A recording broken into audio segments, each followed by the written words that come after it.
We welcome you to Newman Park in Salisbury, North Carolina, where two of the best teams in the South Atlantic Conference and Southeast region are set to square off in a pivotal three-game series this weekend. It's number 12 and 11th ranked Catawba at 30-11 and 24 in the South and 20-4 overall in the South Atlantic Conference this season, hosting a 14th ranked Carson-Newman team that has 31 wins this season.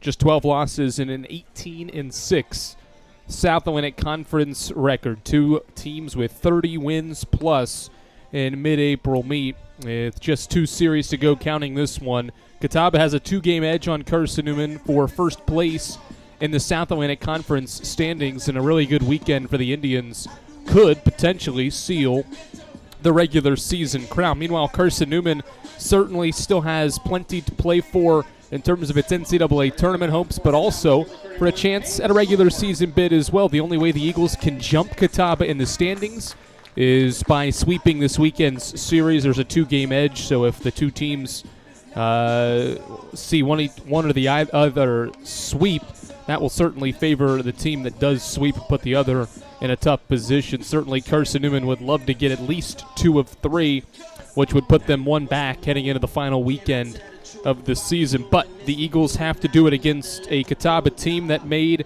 the College World Series at the Division II level last season. The reigning Southeast Regional champions have picked up right where they left off from a season ago, just one of 8 teams with Carson-Newman that has 30 wins this season, and it's an Indians group that has won 17 straight South Atlantic Conference series. This team has been outstanding. That's a program record for Jim Gant and his squad and program. 17 straight series wins in South Atlantic Conference play. The Indians haven't lost a series at home since the spring of 2022. That was a 3-game series. They dropped 2 in against Columbus State in mid-February. So the Eagles trying to stay atop the table in the standings in the top 2, and they have to do it against a Catawba team that's won 17 straight league series and hasn't lost a home series in 4 seasons. Payne Stolzworth is the Indians' starting pitcher, and he was fantastic last weekend at Wingate. A complete game shutout for the senior right-hander as he gets ready to go to work against Ryan Jenkins, who will lead things off for Carson-Newman. Payne Stolzworth, the right-hander, has the baseball in his hands. He will work from the stretch. The righty comes set, and 2 minutes after scheduled start time, he'll deliver the first pitch that Ryan Jenkins pops up foul. The catcher loses his mask and makes the catch leaning back in front of the mound, or in front of the plate, and that's the first out of the inning. Nice play by Matthew Connolly, who initially thought it was out of play, and the wind helped keep it in the park. And right in front of home, he makes the catch to retire Jenkins. 1 away on the first pitch here this weekend between Carson-Newman and Catawba. In steps Spencer Williams for the Eagles with 1 away.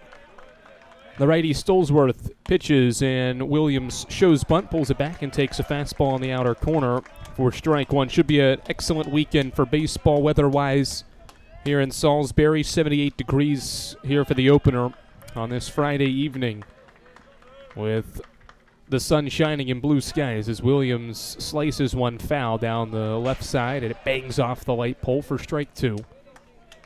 The ball's 2 strikes on Spencer Williams. He is Carson-Newman's right fielder here in this first game of the series. Williams hitting above 300 this year with 21 RBI. 0-2 from Stolzworth. Fastball by him, a high heater. Strike 3 swinging, and quickly Payne Stolzworth on 4 pitches has the first 2 outs of the ball game. In steps Logan Floyd with 2 away. Well, I mentioned Stolzworth. Here's some more numbers on him. A 2.62 earned run average, 8 wins, a loss, and 11 appearances. 10 of them have been starts. 3 complete games and 2 shutouts to his line. First offering to Logan Floyd. Tapped foul back behind home. It's strike 1 on Carson-Newman's sophomore first baseman. Stolzworth, 68 and 2/3 innings pitched, just 53 strikeouts. Does have strikeout stuff, but only struck out 3 in his complete game shutout last weekend against Wingate.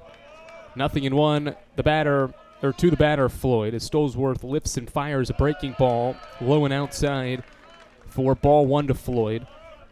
Floyd putting together an all-conference caliber season. Should see himself on the first team when the regular season comes to a close, sitting above 370 with 45 RBI. He waits on a 1-1. That breaks slow and away for ball 2.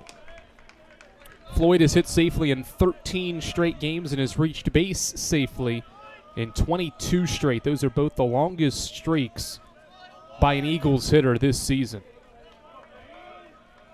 2 balls and 1 strike as Payne Stolzworth sets at the belt, lifts the left leg and fires a fastball that Floyd bounces toward his dugout, third base side and foul. Strike 2, and it's an even 2-ball, 2-strike count with 2 away. And we're in the top of the first inning. Floyd batting for Carson-Newman, trying to give the Eagles a base runner here in the opening frame.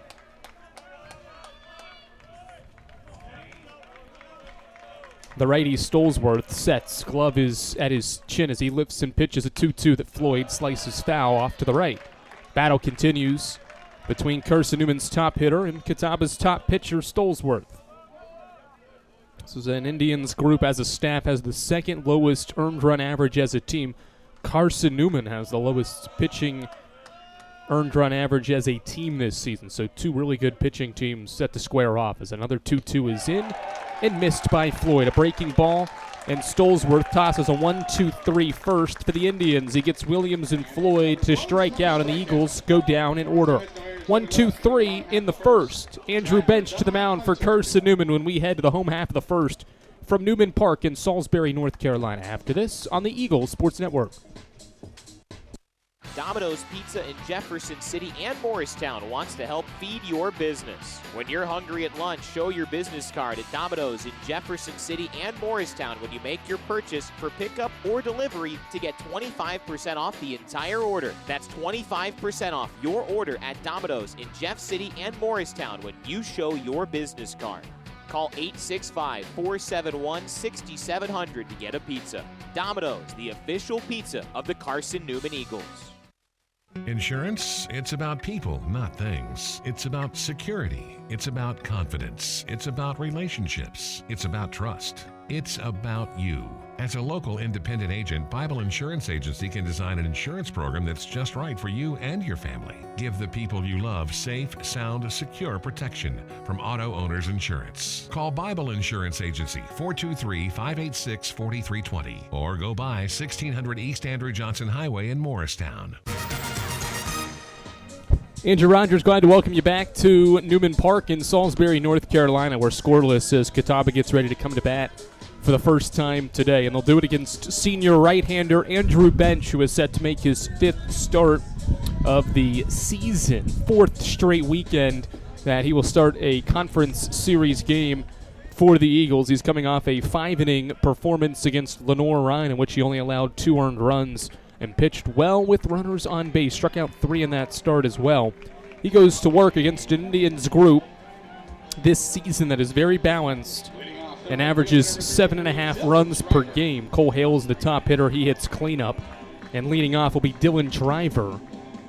The leadoff batter has 15 multi-hit games and has a 4-game hitting streak as he steps to the plate against the righty starter Bench, who lifts and pitches the first offering, a fastball too high for ball number 1. This will be 24 career appearances now for Andrew Bench, his 13th career start, made 8 of them last year. 3-3 overall record in his career that spans 62 innings. 1-0 to Driver, a swing and a miss on a high heater for strike 1. Bench averages roughly 6 strikeouts per 9 innings. His ERA sits at 4.5 for the year in his 11 appearances. 1 ball, 1 strike. He lifts and pitches a breaking ball that is on the inner half of the plate for strike 2. Driver asks the home plate umpire about the call and now steps back to the plate with 1 ball and 2 strikes that count to the first batter of Catawba's home half of the first. The righty Bench comes set, lifts the left leg and pitches a ball that is driven foul off to the right and out of play. Press box here at Newman Park sits behind the first base dugout, so our vantage point is down the first base line. The press box spans from roughly 30 feet up the first base line to about the first base bag. I'm halfway between home and first as Bench's breaking ball is crushed to center field. Driver waited on it and lines it to center field for a base hit. A good two-strike approach from Dylan Driver. He singles back up the middle, and the Indians have a base runner to start the first. All-turf field here at Newman Park as well, an excellent facility that Catawba is fortunate to play at. All-turf field across. Left field is 345 down the line, 370 to straightaway center. As Andrew Bench comes set to face the number 2 hitter in the order for the Indians, James Dunlap, and he takes called strike 1. Down the right field line, 330 here at Graham Family Field in Newman Park. The ball's in a strike on James Dunlap, who has a 3-game hitting streak. He takes low and away for ball 1. Delgado fakes the throw to first. To keep Driver close to the bag, this is an Indians group that has swiped 89 bags this year. Sam Hunter has 28 this year to lead the way. Dylan Driver just 8. He's at first base with nobody out. The 0-1, or 1-1 I should say, a fastball that clips the outside part of the plate for strike 2. 1 ball and 2 strikes. On James Dunlap. With nobody out, the pitch from Bench. Fouled back. Good fastball that time from Andrew Bench. And he's able to stay ahead, forcing Dunlap to foul the pitch back. Count remains 1 ball and 2 strikes. With Driver at first base after his single to begin the frame. Bench pauses and will pick to first. Floyd catches but does not apply a tag, seeing Driver get back without a dive. We'll set Carson-Newman's defense once the Eagles are able to record an out here in the opening inning. Scoreless, the number 2 batter Dunlap hitting. It's 1-2. The pitch is hit out toward right center field. After it is Spencer Williams.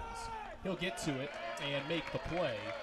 Out number 1 recorded on the fly ball to right field off the bat of James Dunlap. 1 away, and in steps Sam Hunter from the left side. Here's the rest of Carson-Newman's defense. Seth Benner and Trey Miller join Spencer Williams in the outfield, in left and center field respectively. Aiden Gibson and Ryan Jenkins are on the left side of the infield, third base and shortstop. 2 sophomores are on the right side, Cole Nathan at second, Logan Floyd at first, and Frankie Delgado catches Andrew Bench here in the opener. First pitch to Sam Hunter, a fastball high and away to the number 3 hitter for ball 1. Hunter this year has been very good at the plate for Jim Gantz's team, hitting .303 with 22 RBI. And a 13-game hitting streak snapped last time out. 1-0 fastball too far away again from Bench. 2 balls, no strikes. Hunter has 14 multi-hit performances this season. He's ahead 2 balls and no strikes on Andrew Bench. The senior pitches, fastball high and away. It's ball 3, throw to first behind the runner Driver. He's back safely. It's 3-0. Bench facing his first left-handed bat here today, and behind 3-0 with a runner on first and 1 out. Scoreless first inning as Bench sets and pitches a fastball to Hunter that clips the zone.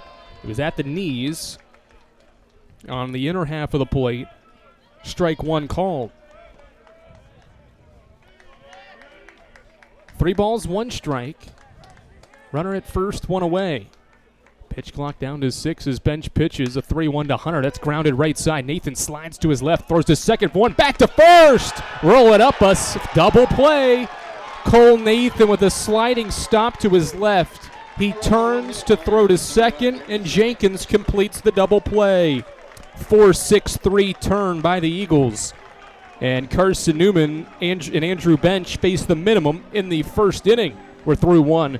And a battle for first place. It's Catawba and Carson-Newman scoreless as we head to the second inning from Newman Park after this on the Eagles Sports Network. Dorm food got you down? Need a home-cooked meal? then Lisa's Country Kitchen is for you. Lisa's Country Kitchen has been feeding Carson-Newman students for 15 years. Lisa's has a family-friendly atmosphere all day long, from the morning with their $2.99 breakfast specials to dinner with Lisa's fresh, never-frozen steaks.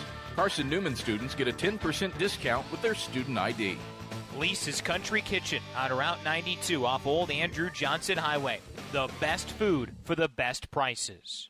Looking to make your home more comfortable and affordable? Maybe with a new electric heat pump or new attic insulation? And don't forget new doors and windows. AEC is here to help. We have a quality contractor network, easy financing, and incentives for home upgrades. Plus, AEC carefully inspects every job to ensure the highest quality satisfaction. Visit our website at aeccoop.org for applications, contractor lists, and more details. AEC, power what matters most.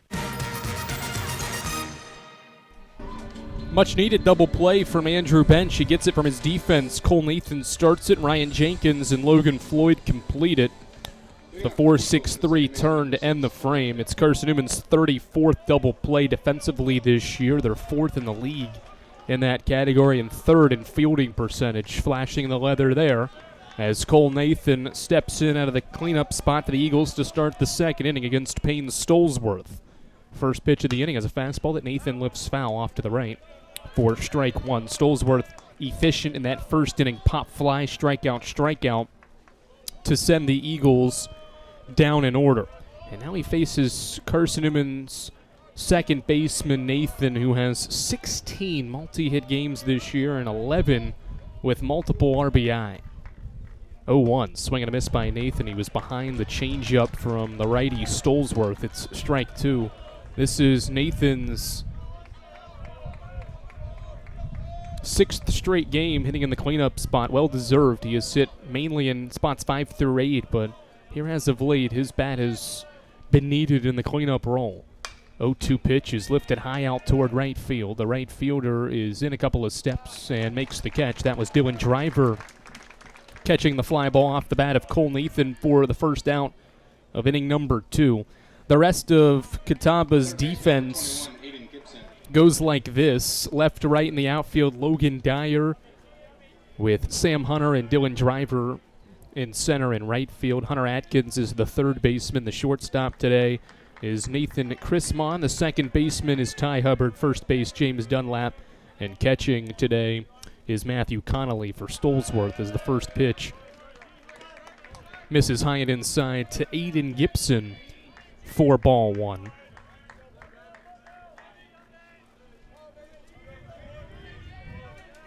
Gibson, a 4-game hitting streak. He's been on base in 19 straight games.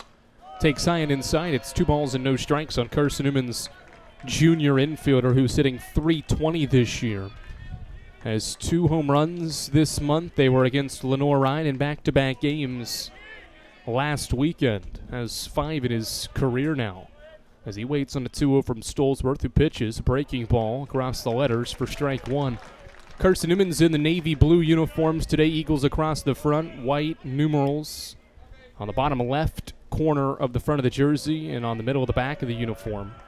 Outlined in orange with gray pants as Stolesworth pitches a ball that Gibson drives to shallow second, and taking a couple of steps back is Ty Hubbard to catch the line drive out off the bat of Gibson for out number 2. Good effort by Gibson, but an easy routine play for Hubbard once he made a couple of steps back on the soft line drive to second. There's 2 away for Seth Benner.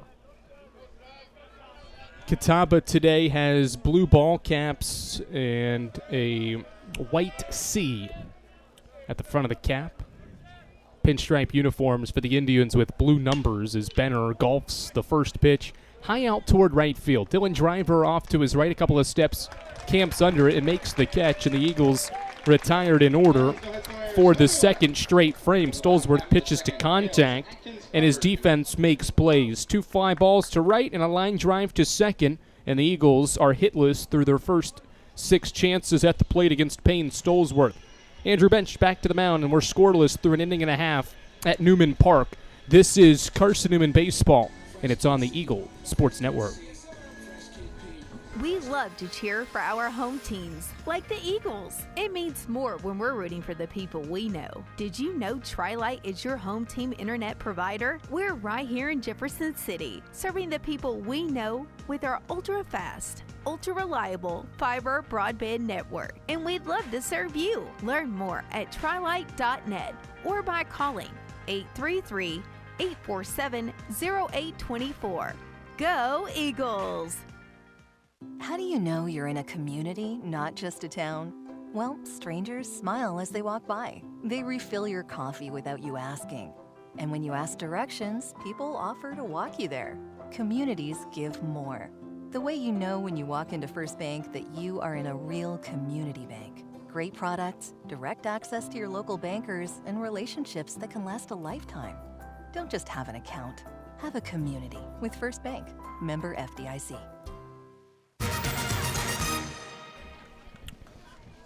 4, 5, and 6 will bat for the first time against Andrew Bench. It'll be Cole Hales, Hunter Hatkins, and Ty Hubbard scheduled to hit against Andrew Bench as we get set to start Catawba's half of inning number 2. Carson-Newman enters the weekend with 18 South Atlantic Conference wins.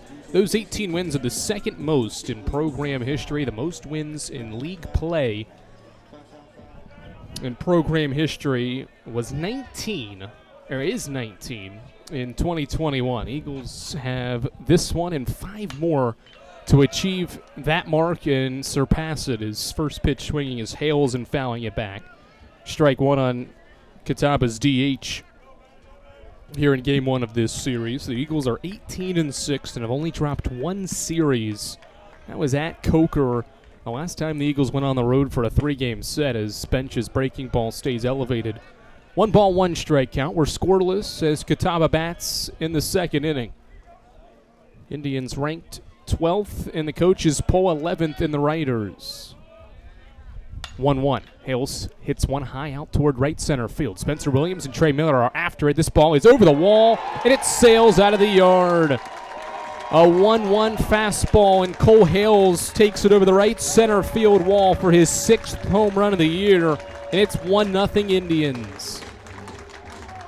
The wind today is going to push balls out toward the outfield today. They will carry a little farther than usual.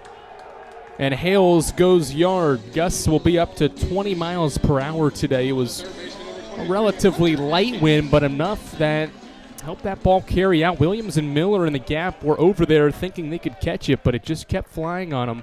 And it's 1-0 Catawba here in the second. Next pitch after the home run to Hunter Atkins is outside for ball 1, and now Andrew Bench tries to regroup after the leadoff home run by Hales here in inning number 2. 1-0, ground ball right back to Bench. He will take it to the first base bag and then flip to Floyd. And the out is recorded, so good response by Bench. He gets the routine ground ball back to him to get an out after Hales' 6th home run of the year. 1 away for Ty Hubbard. That is the 4th home run that Andrew Bench has allowed this season, and it's the 2nd straight start in which he's allowed a home run as well. The lefty second baseman Hubbard waits for the first pitch from Bench. It's a high fastball away for ball 1. Lenore Ryan hit a home run off Bench in the 5th inning of his start last weekend as Hubbard rolls one foul.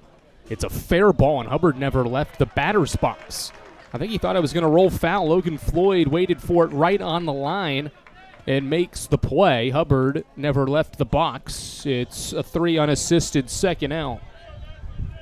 Matthew Connolly, the 7-hole hitter, will bat for the first time against Bench with 2 outs and the Indians up a run.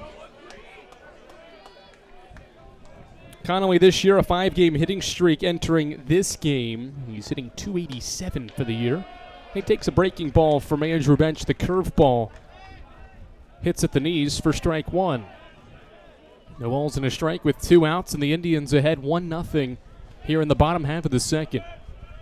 Bench, the righty, sets and pitches. Another breaking ball. This one a little bit low. Delgado framed it at the lower part of the zone, did not get the call, and it's ball 1. 1 ball, 1 strike on the catcher Connolly with 2 away. 1-1 set and bench pitches. Another breaking ball, and it hits the zone this time. He left that one a little bit across the plate, but Connolly was frozen by it. Wasn't ready for it, and so he took the pitch for a strike. It's 1-2.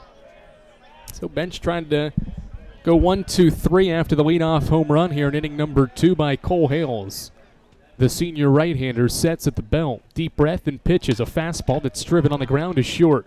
Ryan Jenkins fields cleanly. He'll throw a laser to Logan Floyd, and the final out of the inning is recorded. But Catawba strikes first.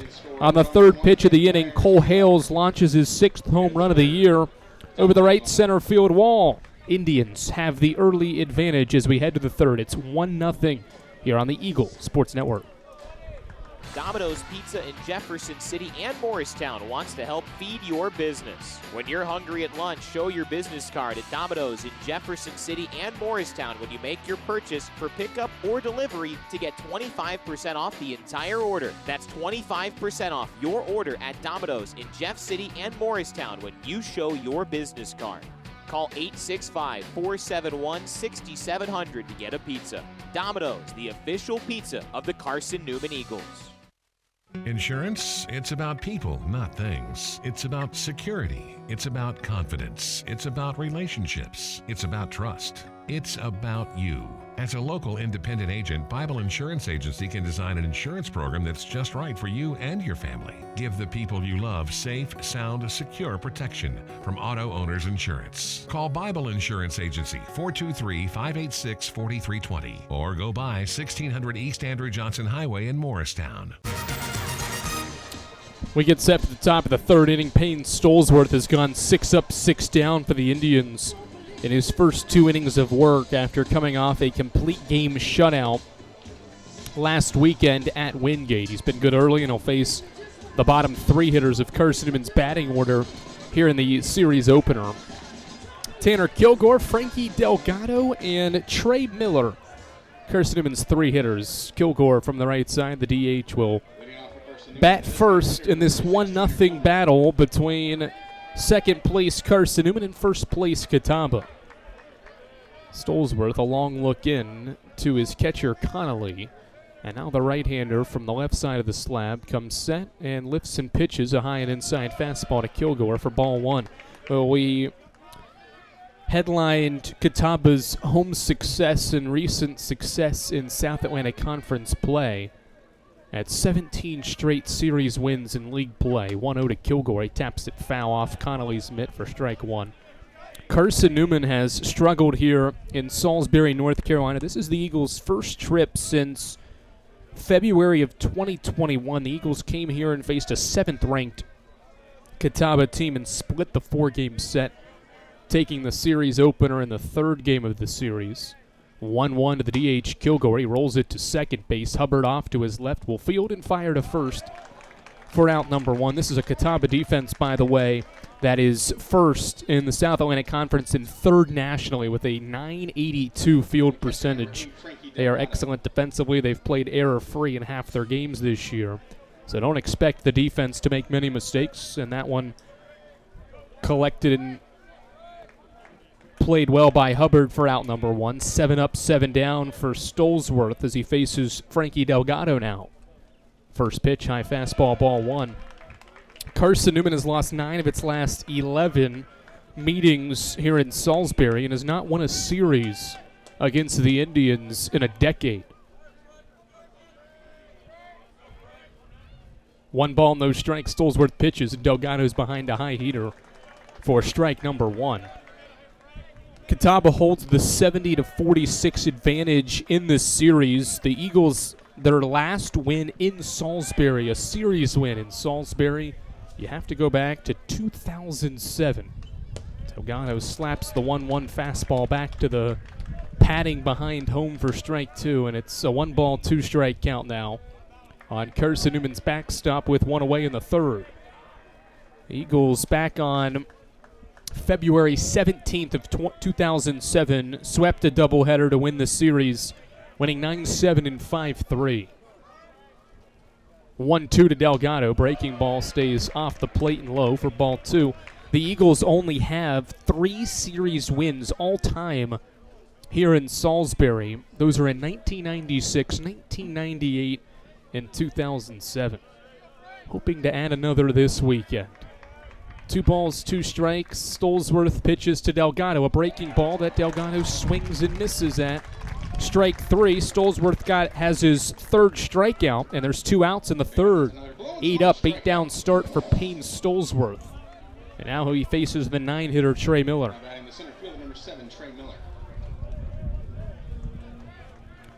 Miller stands in for Carson-Newman with 2 outs, hitting .347 for the year.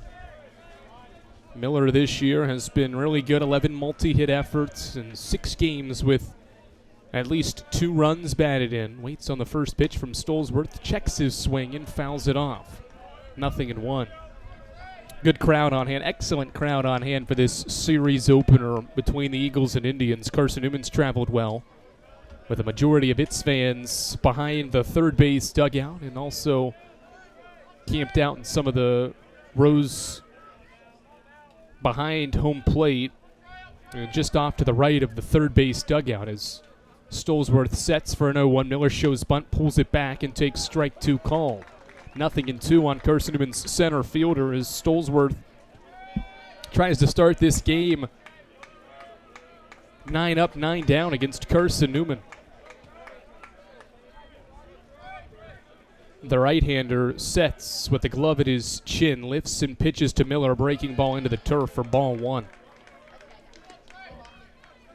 1-0 Indians on a solo home run to lead off inning number 2 by Cole Hales. Indians have had a hit in each of their first 2 innings at the plate, and they both have been leadoff hits. 1-2 set for Stolesworth, looking for the final out of the 3rd. He pitches to Miller, who skies one to center. In comes Sam Hunter. He calls off the second baseman Hubbard, who was out there deep in shallow center, and it's Hunter, the center fielder, that makes the catch, and the inning is over.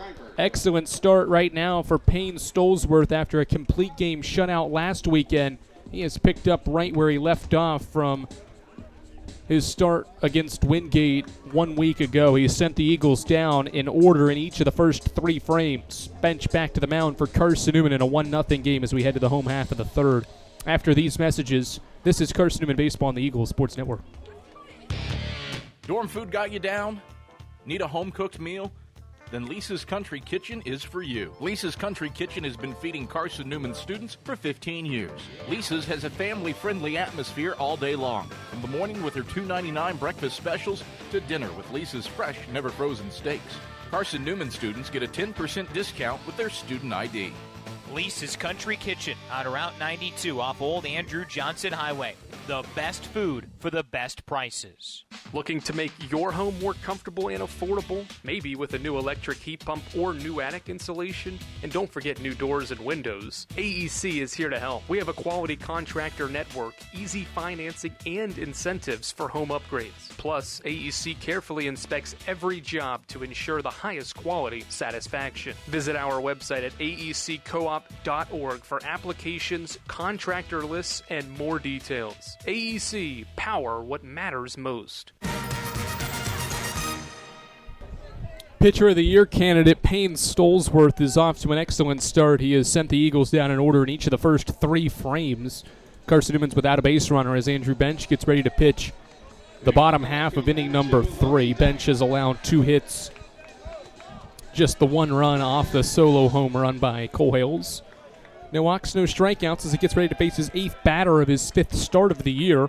It's Logan Dyer to lead off the frame. First pitch fastball from Bench is a called strike 1. Nathan Chrismon, and then back to the top of the order, and Dylan Driver for Jim Gant's Indians here in the 3rd.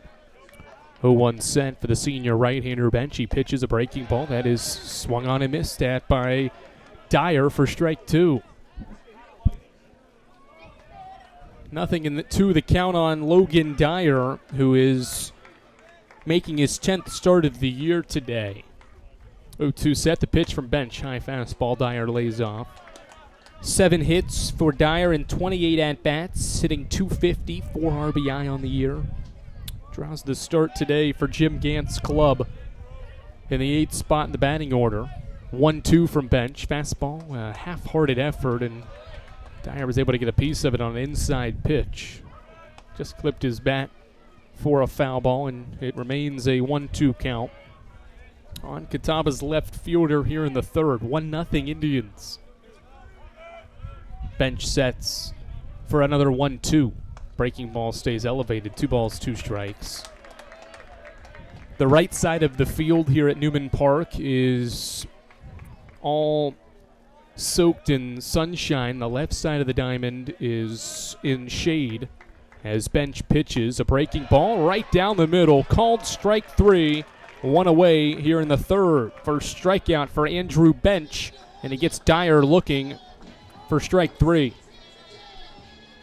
The sun sets behind the third base dugout that is probably just another 20 minutes away from going beneath some trees off into the distance in foul ground on the left side of the field and out toward, it all hooks, the trees do, around toward beyond left field and into left center field.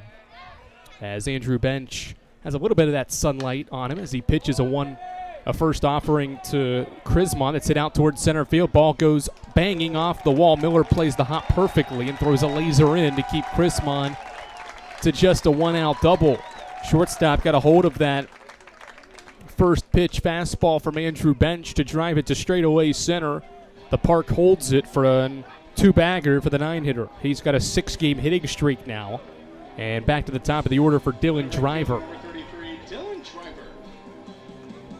So really the only fielders that will have any issues right now with dealing with the sunlight will be Nathan Floyd on the right side of the infield, and Spencer Williams is the only player on the field that has direct sunlight all across right field. As Driver shows bunt, pulls it back and takes high fastball for ball 1. Every other player on the field that has just a little bit of sunlight does have some shade in the vicinity. Nathan back and forth covering the second base runner, Crismon. With 1-0 count on the batter, Driver. The pitch home is fouled back for strike 1. 1 ball, 1 strike on Dylan Driver. Singled off Andrew Bench in the first inning to start the game, but was out on a double play that ended that first frame. Eagles turned a nice 4-6-3 play to end that first inning threat for the Indians. 1 ball, 1 strike with the runner at second base getting his lead. And the pitch from Bench. 1-1, bunted foul by Driver. It double tapped off his bat. He was able to get the ball off his bat, but it hit a second time on his way through. He tried to kind of bunt for a hit instead of more of a sacrifice chance that time, and it hit his barrel twice, and so he'll head back to the batter's box and get set for a 1-2 pitch from Andrew Bench, who pitches with a runner in scoring position for the first time. 1-2 set for Bench. He looks at second base twice and pitches a ground ball that is hit to third. Gibson sliding play to his left. Throw to cross is not in time. It 1 hop to Floyd. Gibson had 1 foot in foul ground as he fielded that backhand infield hit from Driver, and his throw just didn't have enough mustard on it to get the speedy Driver. A nice stretch from Floyd at first, but Driver beats it out for his second hit. And now with runners on first and second, here's James Dunlap. See how the Indians approach this. They have 23 sack bunts on the year. They do have the 2-hitter Dunlap hitting here with first and second base occupied and 1 out here in the third. Bench looks at second and he'll step off. And want to reset things with his catcher Delgado prior to a first pitch to the 3-hitter. Check that 2-hitter Dunlap. A double and an infield single have placed runners on first and second here in the third with 1 out for the Indians. First pitch from Bench to Dunlap is a breaking ball away for ball 1. Heart of the order coming through here. Sam Hunter on deck. Cole Hales homered. He's in the hole as Bench tries to navigate through this third inning that has his team down a run. 1-0 Catawba. Home half of the third as Bench sets at the belt. The righty pauses and pitches a 1-0 that Dunlap rolls foul down the line at third. Bench got him to roll over a 1-0 breaking ball. Count evens up. And 1 ball and 1 strike. Certainly Carson-Newman is going for the regular season title, but also trying to stay in the top 2 spots in the league standings. Has a 1-game edge on Lenore-Ryan, who the Eagles won in a 3-game series against last weekend. Top 2 teams host the opening round weekend in the conference tournament play as Bench misses inside with his fastball. It's 2 balls and 1 strike. The way the bracket works, 2, 7, 3, 6 go to one site. They go to the 2 seeds site. And then the 1 seed would host the 4, 5, and the 8 seeds in the opening weekend of the conference tournament. 1-2 is hit out toward right field. Spencer Williams heading toward the line and foul ground, runs out of room. Can't make the play. It's a long foul ball. And the count evens at 2-2.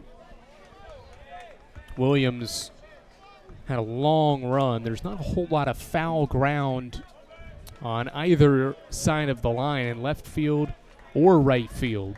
Williams in his dead right field spot had a long run but couldn't get to it as it landed just in play and foul ground for Williams to try to attempt a catch. 2 balls, 2 strikes. Bench pitches again. A fastball foul back. Battle continues here between James Dunlap, the first baseman, and Andrew Bench here in the 3rd.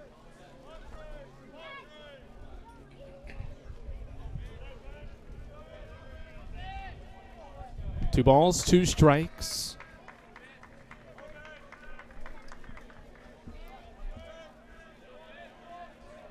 Bench sets, looks at second and pitches a breaking ball that is skied in the infield right side. Floyd after it, and he'll see it end up hitting the top of the first base dugout, Catawba's dugout, for a foul ball. Dunlap will stay alive. That ball initially looked like it was going to stay in the field of play, but just pushes out of play, and the count will stay even at 2-2. An excellent battle here between Dunlap and Bench here in the 3rd. 2 balls, 2 strikes, 2 on, 1 out. The righty Bench pitches. Fastball hit out toward left center field. This is going into the gap for extra bases. It one-hops the wall. Miller fumbles the catch as he throws it to the cutoff. Rounding third and going to score is Dylan Driver from first. 2-run double from James Dunlap, and it's 3-0 Catawba. That's a really, really good at-bat from the first baseman Dunlap. Bench a couple of times seemed to be very close to getting the final out, but eventually Dunlap squares up a Bench fastball and drives it to the gap in left center, and it's 3-0. In steps Sam Hunter, with Dunlap clearing the bases with his double. Bench's first pitch to the lefty Hunter is low and outside for ball 1. Bench was able to work through some difficult situations last weekend to give the Eagles 5 innings of 2-run ball. Trying to do the same here. He's given up 2 runs so far on 3 hits in the 3rd. 1-0 with 1 out. Fastball gets away from Delgado on a fastball on the inside corner, and that'll advance the runner to third base. Set up a sacrifice fly opportunity as Sam Hunter sees the count move to 2 balls and no strikes.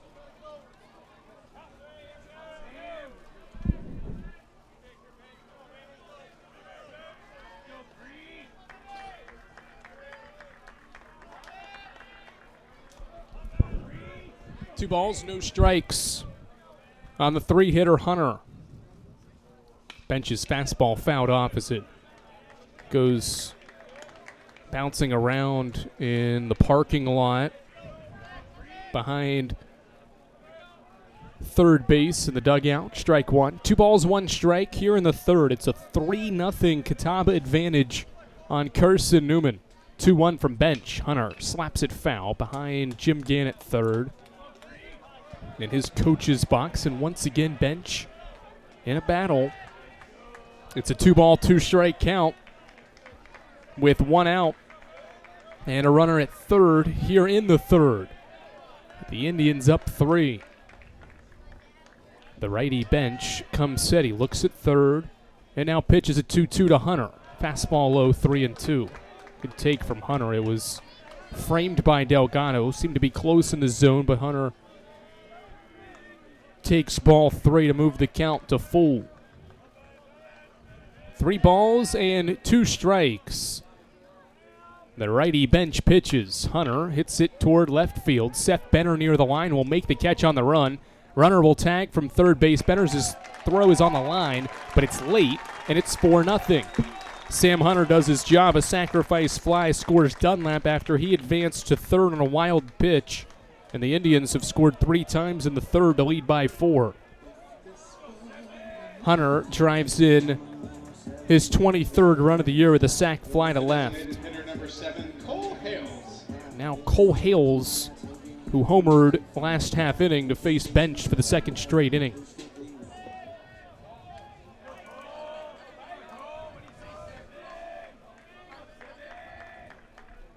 First pitch, breaking ball. Whiffed it out toward right center field. This ball is going to one-hop off the wall. Williams after it as Hales rounds first base. A good throw from Williams here to second base, but it pulls Jenkins just off the bag and allows Hales to slide it head first to second base with a double.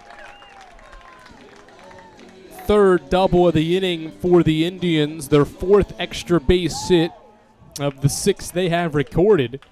And a 2-out runner thanks to the Hales double.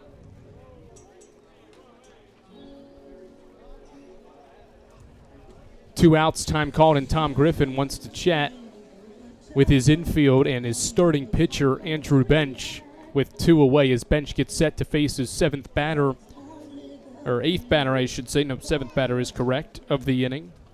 Hunter Atkins grounded out the first time around against Bench last half inning. Relatively quick visit, as the home plate umpire did not need to come out to break it up. And so with a runner at second base and 2 outs, in a 4-0 game, Bench will pitch to Hunter Atkins. He has hits in 7 of his last 8. First offering, the righty swings and pops one in foul ground. It'll bang off the batting cages in foul ground along the right side of the field for strike 1. No balls and 1 strike on the 5-hitter Atkins, the 7th batter of the inning for the Indians, who have scored 3 times. 0-1. Swing and a drive foul, a late swing by Atkins, and it's 0-2. This is a Catawba team. We talked about their series success in conference play. They have won 11 straight in South Atlantic Conference play since getting run-rolled by UVA Wise in the first game of a 3-game series in mid-March. 0-2 set for Bench. He pitches a fastball away, 1-2. The Indians have 11 straight sack wins. It's the longest winning streak by a South Atlantic Conference school this season and the 3rd longest active winning streak in conference play in Division II. 1-2. Breaking ball stays elevated, 2 balls and 2 strikes. Only 2 teams are ahead of Catawba with a longer active winning streak in their conference's games. The Indians have played really good baseball, and at one point were 9-4 in the league. 2-2. Breaking ball, swing and a miss. Big strikeout for Andrew Bench. He started this inning with a strikeout, and he ends it with 1 as well, but the Indians do damage in inning number 3. 3 runs score on a 4-hit inning. 3 of those 4 hits went for extra bases, no errors and a runner left. We've played a third of the series opener between first place Catawba and second place Carson-Newman. It's 4-0 Indians as we head to the 4th inning from Newman Park after this. At InterDigital, we strive to be a leading provider of cutting-edge digital and marketing solutions.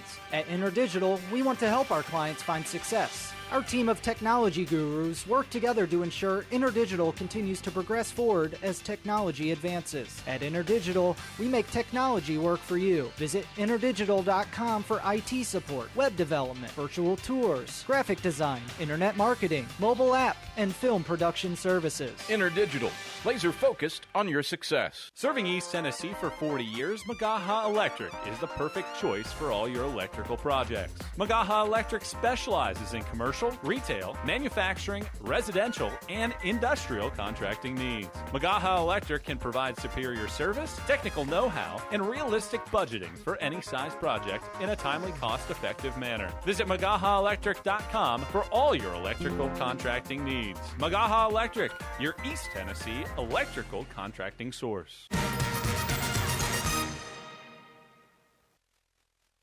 Andrew Rogers, glad to welcome you back to Newman Park at Graham Family Field here in Salisbury, North Carolina, on the campus of Catawba College's Catawba Indians, who have a 4-0 lead on Carson-Newman, who is yet to get a base runner against Payne Stolesworth, who has been outstanding in his 11th start of the year. He threw a complete game shutout last time he was on the mound at Wingate a week ago, and he has picked up right where he left off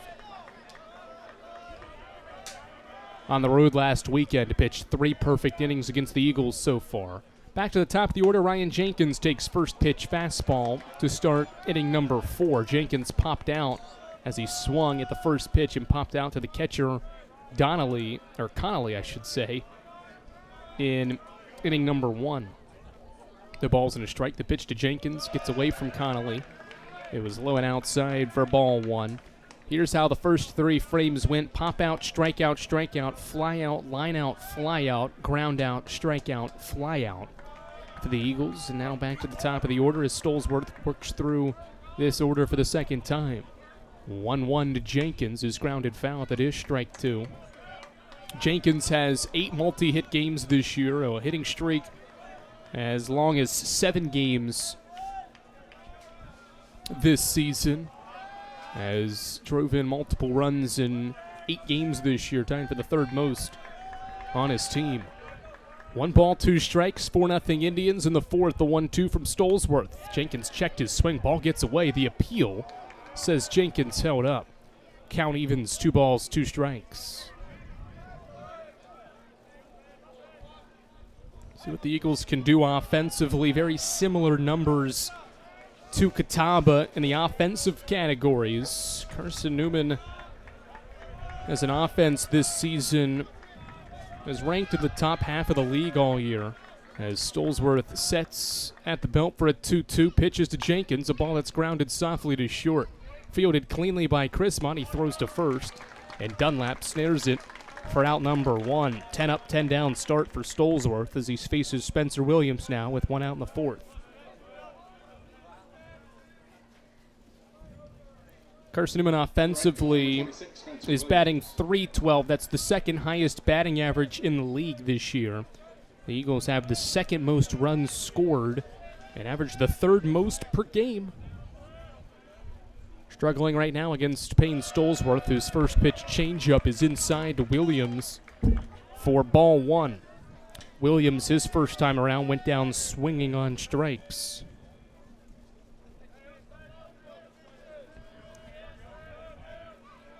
One ball, no strikes for the righty Stolesworth against Williams. He lifts and pitches a fastball high and away. 2 balls, no strikes. All of the field now here at Newman Park is in shade as Stolesworth works through this 4th inning. He's sent the Eagles down in order in each of the first 3 frames. 2 balls, no strikes. The pitch to Williams. Fastball. Williams hesitated at, thought about it, and laid off and takes his first strike of his 2nd at-bat.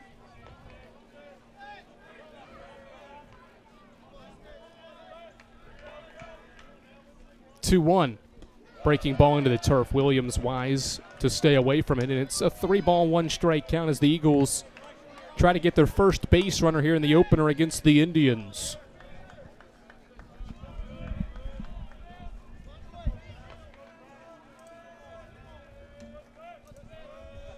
3-1 lift from Stolesworth. Fastball. Williams drives it to left center field.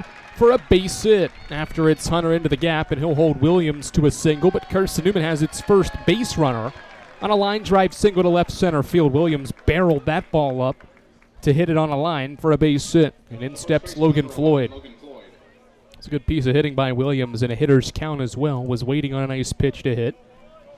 Was able to square it up against Stolzworth, and now there's a runner at first with one away.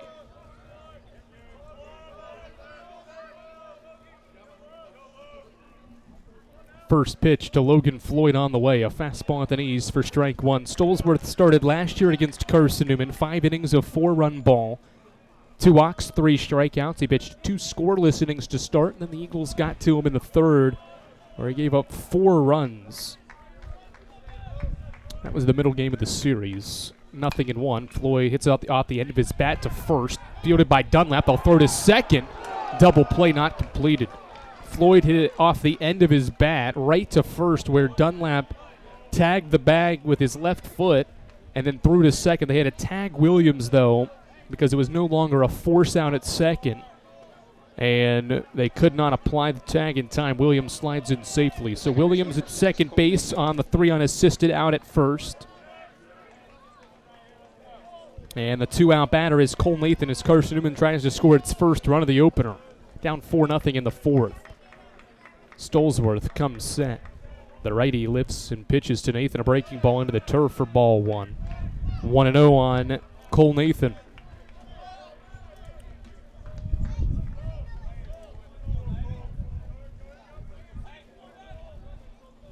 Nathan batting with 2 outs for Carson-Newman. He has 24 hits this year with 2 outs, most on his team.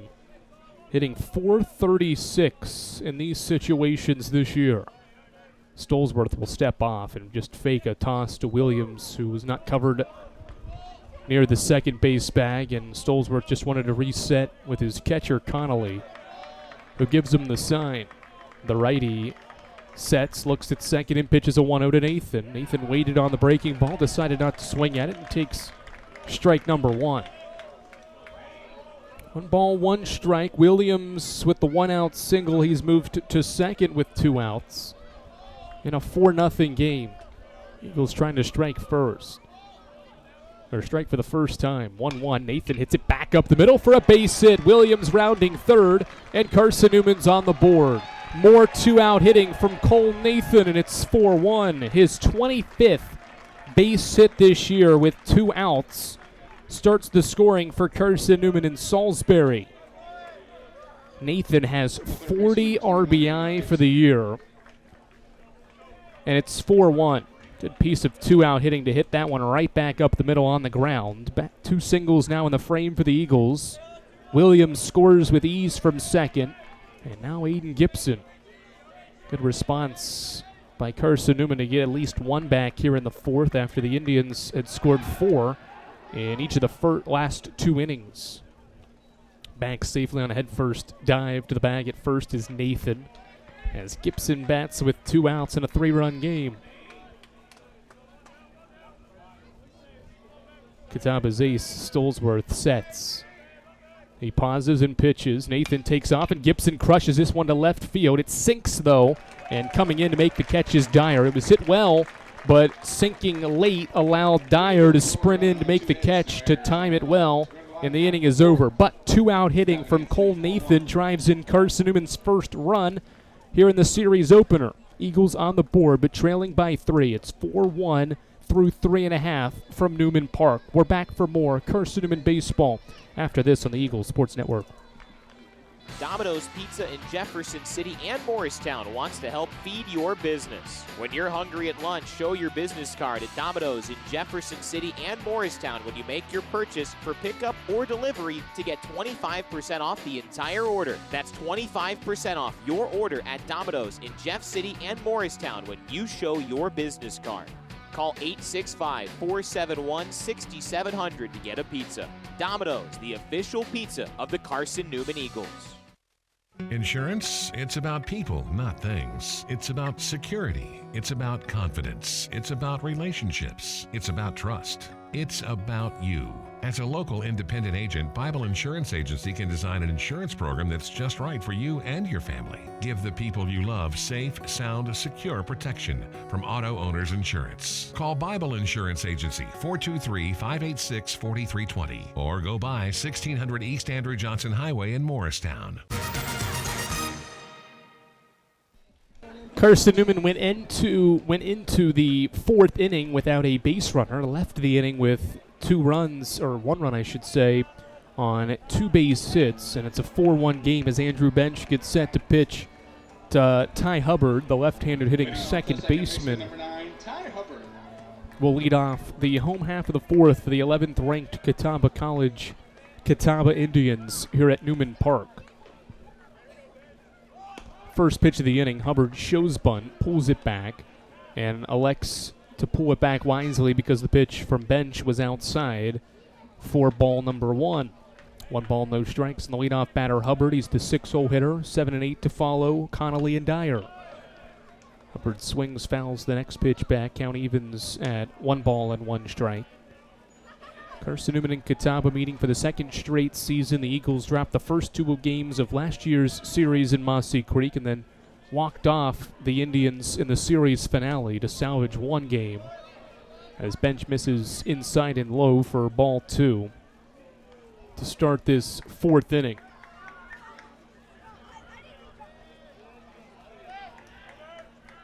The righty sets and pitches a breaking ball that is rolled to second, or rolled foul down the first base line, I should say.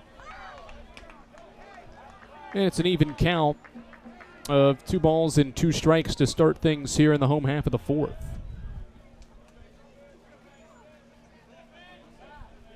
Bench, the senior right-hander, pauses and pitches a 2-2 to Hubbard that he rolls to second base. Nathan on the run will field cleanly. He throws to first to Logan Floyd, who makes the catch. And Ty Hubbard is retired for the second time. Hubbard entered this game with just 2 hits over his last 5. He's now 0 for 2, and with 1 away in steps Matthew Connolly. Well, Carson-Newman certainly would love to take all 3 games in this series, but can still win the regular season, even if it only wins 2 of 3.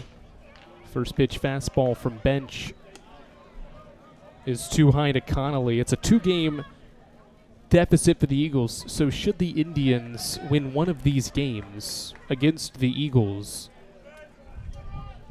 or 2 of the games, I should say, against the Eagles, they would have then a 3-game edge and would have the regular season locked up. They would be the number 1 seed no matter what. The only thing that would still be at stake would be Carson-Newman having a chance to be co-regular season champions.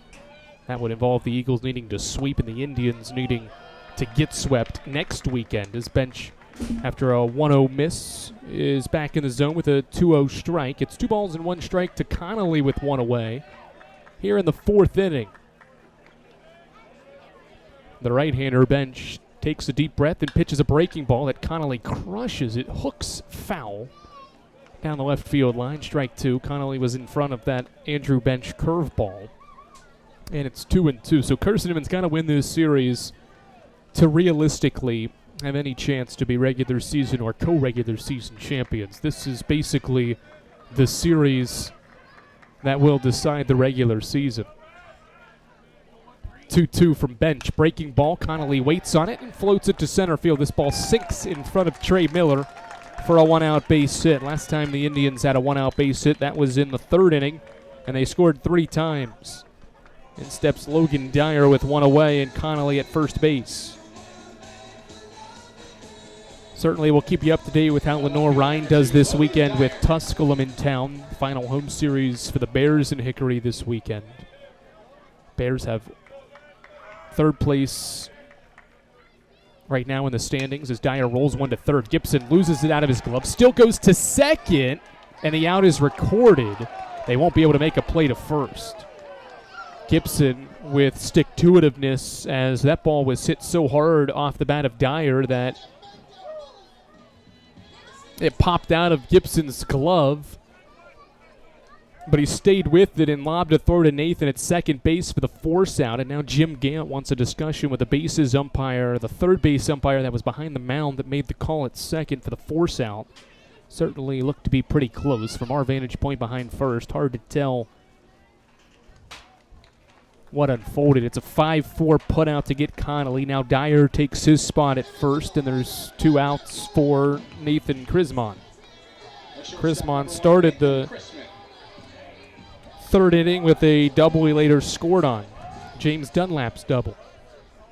2 outs, runner at first base. Top of the order waits after this, after Crismon hits.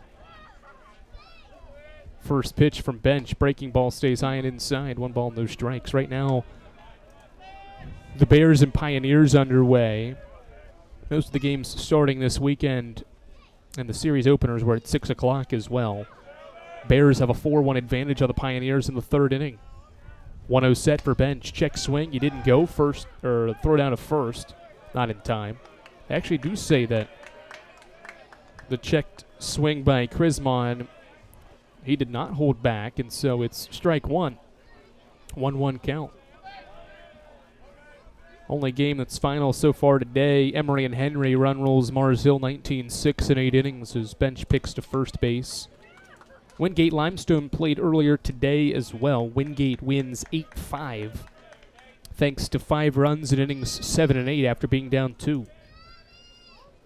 1-1 set, bench pitches, and Crismon lifts it to center field. Miller ranges toward the gap. He'll make the catch waist high, and the inning is over. Another base hit for the Indians. They have compiled at least 1 in each of the first 4 frames for 7 total, but they don't score for the first time since the opening inning. No runs, a hit, no errors, and the Indians strand 1.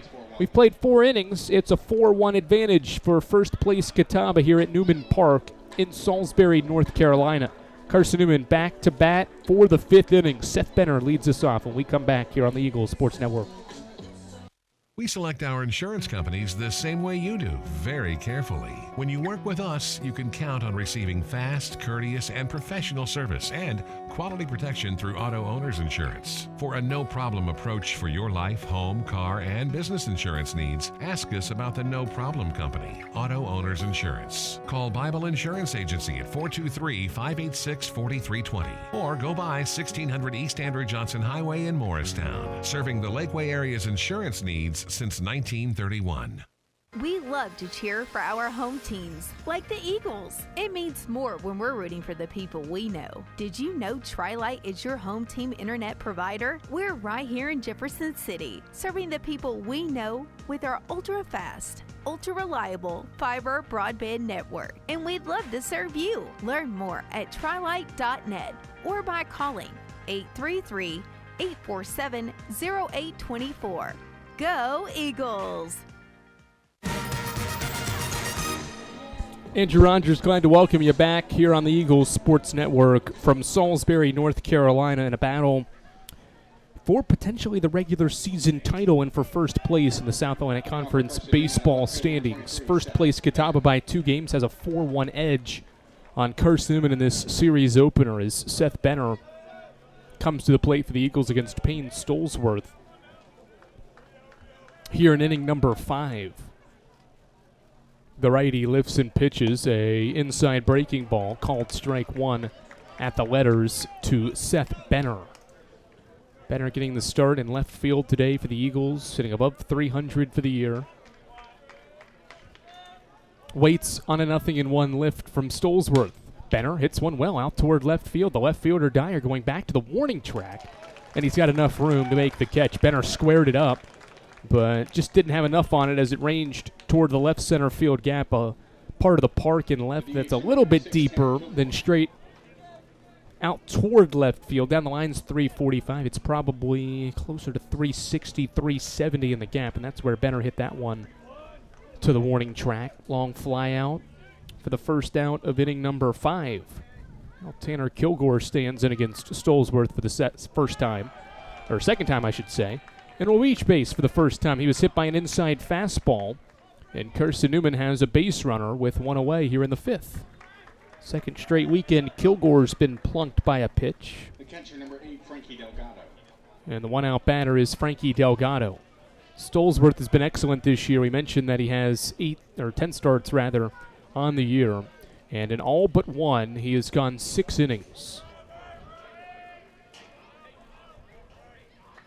First pitch to Delgado, he shows bunt, pulls back, and takes fastball high and outside for ball 1. Stolzworth has pitched 7 innings at least in 4 of his last 5 starts and has done so in 6 of his 10.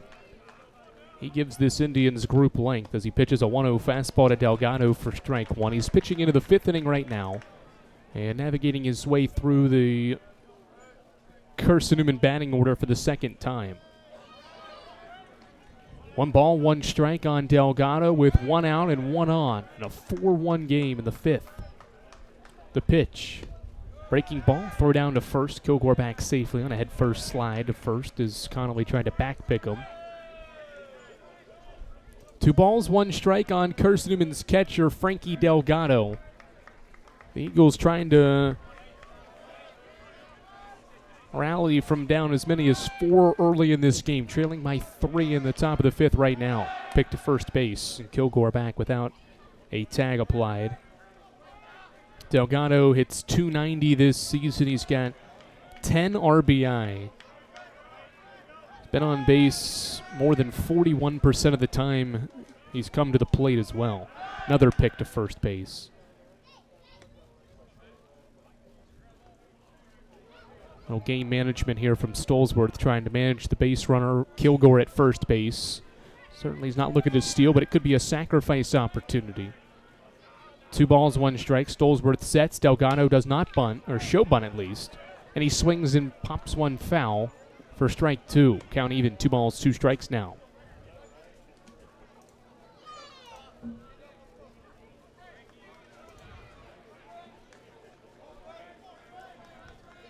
Three-run game in the 5th. Frankie Delgado's Carson-Newman's 8-hitter batting against the ace Stolzworth in a 3-run game. 2-2 pitch from the graduate students, a high fastball away, and it's a 3-2 count.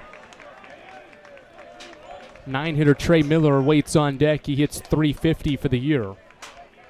Hoping to get a chance with maybe 2 runners on base in the 5th inning. 3 balls, 2 strikes as Stolzworth comes set.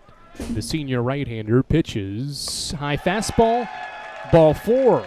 First walk by the ace Stolzworth today. And with 2 on and 1 out, here comes Trey Miller, just the 21st walk of Stolzworth's season.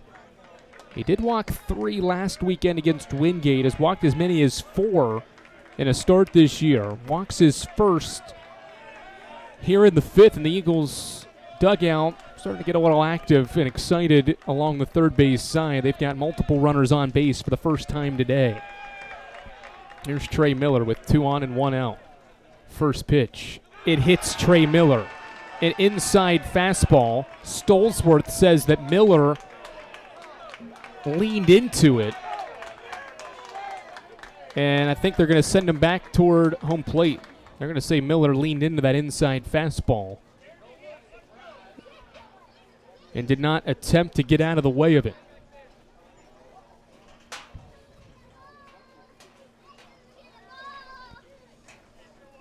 So the runners will go back, and it'll be ball 1.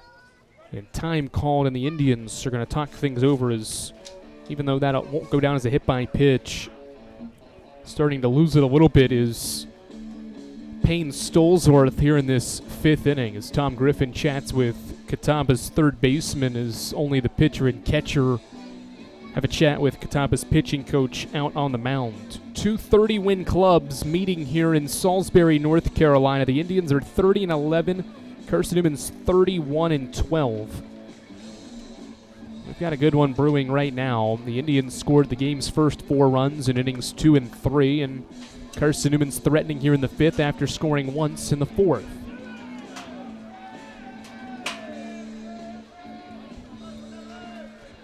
So Miller back into the batter's box. It'll be 1 ball and no strikes. It's not labeled a strike when you intentionally, or at least are said to have leaned into that inside fastball, so it's just ball one. 1 ball, no strikes. Miller takes ball 1 as he stands in and waits for Stolzworth's next offering with 2 on and 1 out. The pitch is on the way, and Miller bounces it down the third base line. Foul. Strike 1. Certainly Stolzworth hoping that maybe or he'll have a little bit of extra juice under him after Miller thought he had a free base. Stolzworth hoping that he can rally and get Miller here before facing the top of Carson-Newman's batting order with 1 out, or with runners on base in this 5th inning. 1 ball, 1 strike, 2 on, 1 out in the 5th. A look at second base, and Stolzworth will step off and throw to Hubbard, who wasn't covering the bag. He has to at least attempt to pick off there as he made his move off the mound.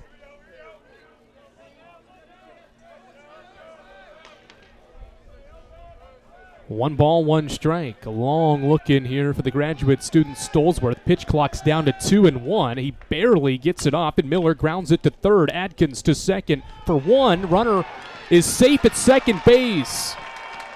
Adkins' throw to Ty Hubbard pulled Hubbard off the second base bag, and if he doesn't come off the bag to catch it, it sails into the outfield. And so Hubbard couldn't stay on the second base bag, and the Eagles have him loaded. A throwing error rather on the third baseman Atkins allows Delgado to advance to second base on what could have been an inning-ending double play. The Indians don't get an out and make a rare error. Bases loaded for Ryan Jenkins here in the 5th. First pitch fastball at the knees, strike 1.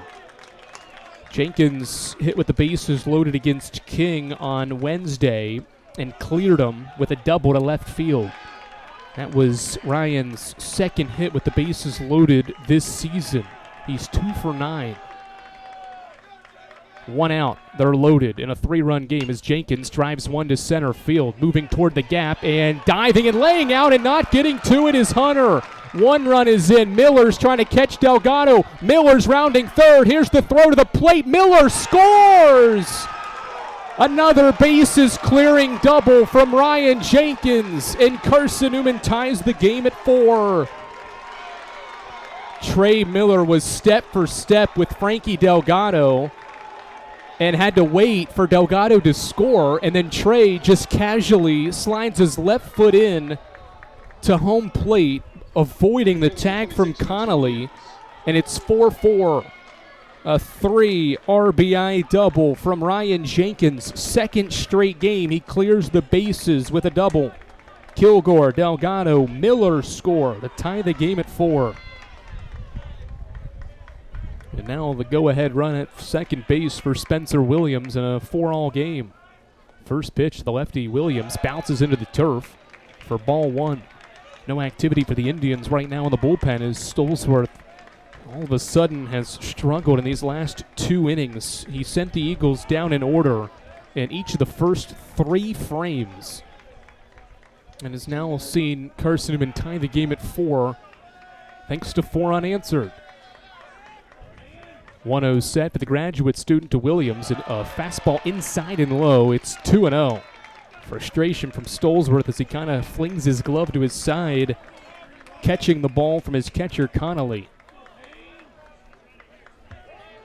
Jenkins entered the week 1 for 7 with the bases loaded. He's 2 for 2 this week, and he's tied the game for the Eagles in the 5th. 2-0. Williams late on a fastball, fouls it off. 2 balls, 1 strike on Carson-Newman's right fielder who singled and scored in the 4th inning, last half inning against Stolzworth.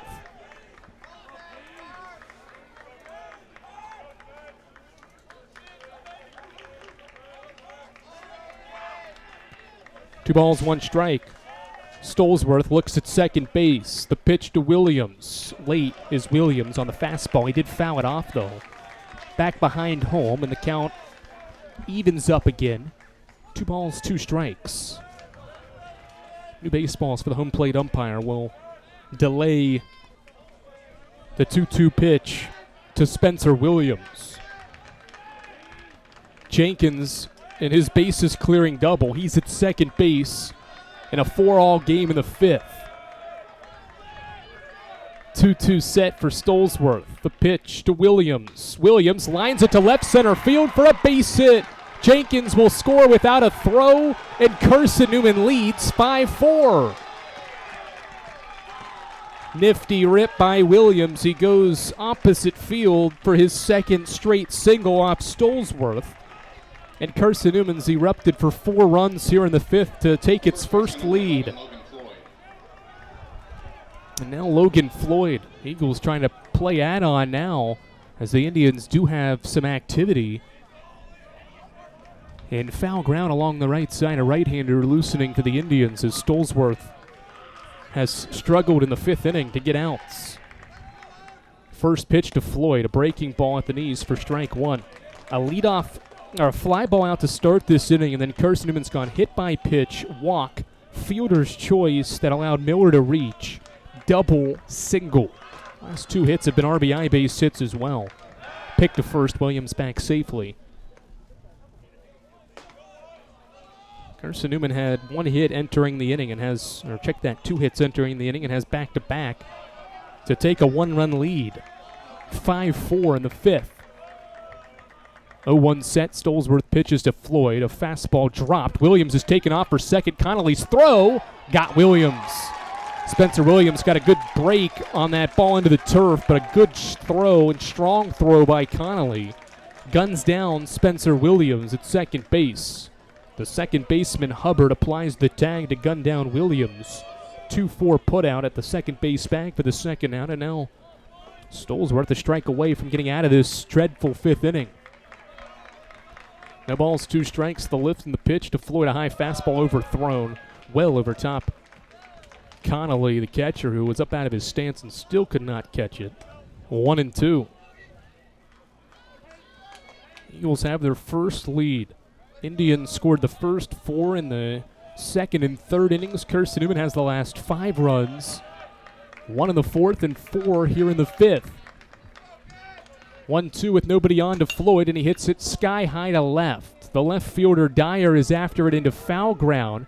He gets under it, overran it, but backpedals at the last second and makes the catch for the final out of the inning. But it's a productive and quality inning for Carson-Newman. The Eagles score 4 times on 2 hits with an error and do not strand a runner in the 5th inning. Carson-Newman has its first lead in the series opener with first place Catawba. It's 5-4 Eagles. We head to the home half of the 5th after these messages. This is Carson-Newman Baseball, and it's on the Eagles Sports Network. Dorm food got you down? Need a home-cooked meal? Then Lisa's Country Kitchen is for you. Lisa's Country Kitchen has been feeding Carson-Newman students for 15 years. Lisa's has a family-friendly atmosphere all day long, from the morning with her $2.99 breakfast specials to dinner with Lisa's fresh, never-frozen steaks. Carson-Newman students get a 10% discount with their student ID. Lisa's Country Kitchen on Route 92 off Old Andrew Johnson Highway. The best food for the best prices. How do you know you're in a community, not just a town? Well, strangers smile as they walk by. They refill your coffee without you asking. And when you ask directions, people offer to walk you there. Communities give more. The way you know when you walk into First Bank that you are in a real community bank. Great products, direct access to your local bankers, and relationships that can last a lifetime. Don't just have an account. Have a community with First Bank. Member FDIC.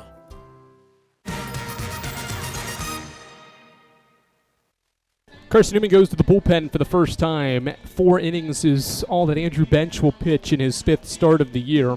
Those 4 innings went like this for Bench. He allows 7 hits in his 4 innings, 4 runs. All were earned runs, no walks, and he struck out 2. And he gives way to Xavier Hart, who threw 2 scoreless innings on Wednesday, just 2 days ago against King, in a midweek win for the Eagles. Hart is set to pitch for the 13th time this year. He threw 2 scoreless and was the winning pitcher, got the winning decision against the Tornado on Wednesday. 2 innings he allowed 3 hits with 1 strikeout. He's pitching on the road for just the 6th time in his 19th career appearance, and this will be his 4th time pitching on the road this season. He has road efforts against Lee, a scoreless inning, 4 innings of 1-run ball at Anderson, in which he got his first career win, and then 2 1/3 scoreless 2 weekends ago at Coker. So he's fared relatively well in his 7 1/3 on the road this season, allowing just 1 earned run. See if he can continue to be stellar on the road as a middle-ish long reliever for Carson-Newman's Eagles. Hart will face the top of Catawba's batting order. Dylan Driver will lead things off. First pitch of the inning is a fastball hummed in there by Hart at 91 for strike 1. 4 hits for Carson-Newman. The Indians have 7 through the first 4 frames as Hart tries to silence these Indians' bats down a little bit here in the 5th. 0-1, Driver smashes it to right field. This ball's slicing, and it's a foul ball just to the right of the line in right. And Driver will have to make the walk back to the plate as he was rounding first on what could have probably been a leadoff triple for where that ball was hit in the right field corner. And Williams trying to track it down.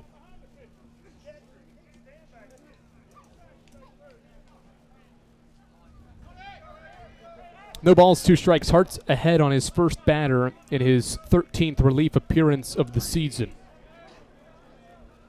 Facing Driver, who is 2 for 2 in this game. The pitch from Hart. Fastball right down the middle. Called strike 3, and there's 1 out.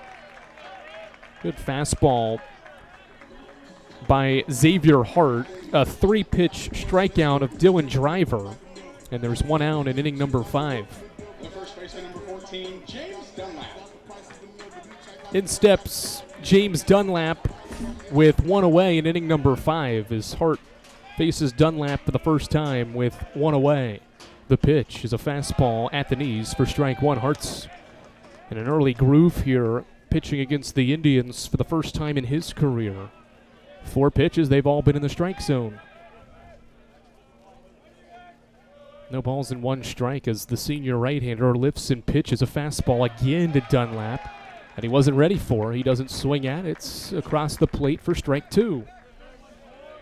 Quickly, 0-2 on James Dunlap as the senior Hart works ahead again.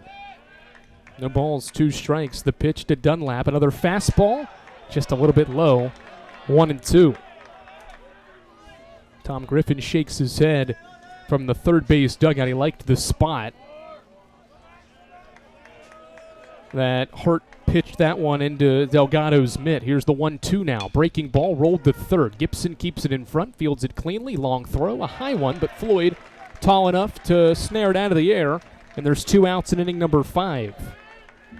Good work and a nice breaking ball. First one I think Hart's thrown in his 7 pitches to get the first 2 outs. And he got Dunlap to roll it over as now he'll face the left-handed hitting Sam Hunter with 2 away in inning number 5. In a 5-4 game, Carson-Newman has the lead by 1 run thanks to a 4-run 5th. Hart pitches the first offering to Hunter, a low fastball for ball 1. This is Sam Hunter's 3rd official at-bat. He is grounded into a double play and hit a sac fly in inning number 3. Batting so far in the odd-numbered innings. 1-0, he showed bunt. Hart then threw a fastball outside, away from the bat, and it's 2 balls and no strikes.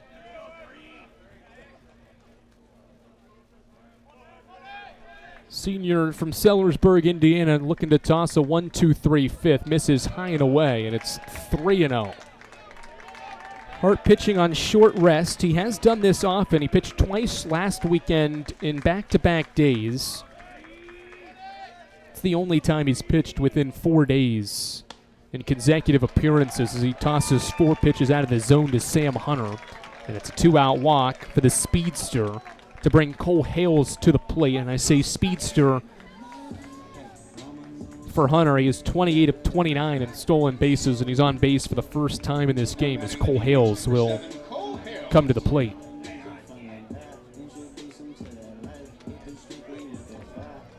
Sun has gone underneath the trees and almost set here in Salisbury, North Carolina, as Xavier Hart pitches here in the 5th inning with the Eagles ahead by 1 with 2 outs and a runner at first.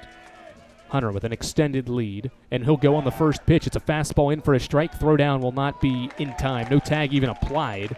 It is strike one, though. Hunter will move into scoring position, and Cole Hales will bat with a runner in scoring position as Hunter swipes his 29th bag. He gets such a good jump. And has such a good ability to read once the pitcher's making his movement to the mound to get a good jump, and then obviously his speed is able to do the rest.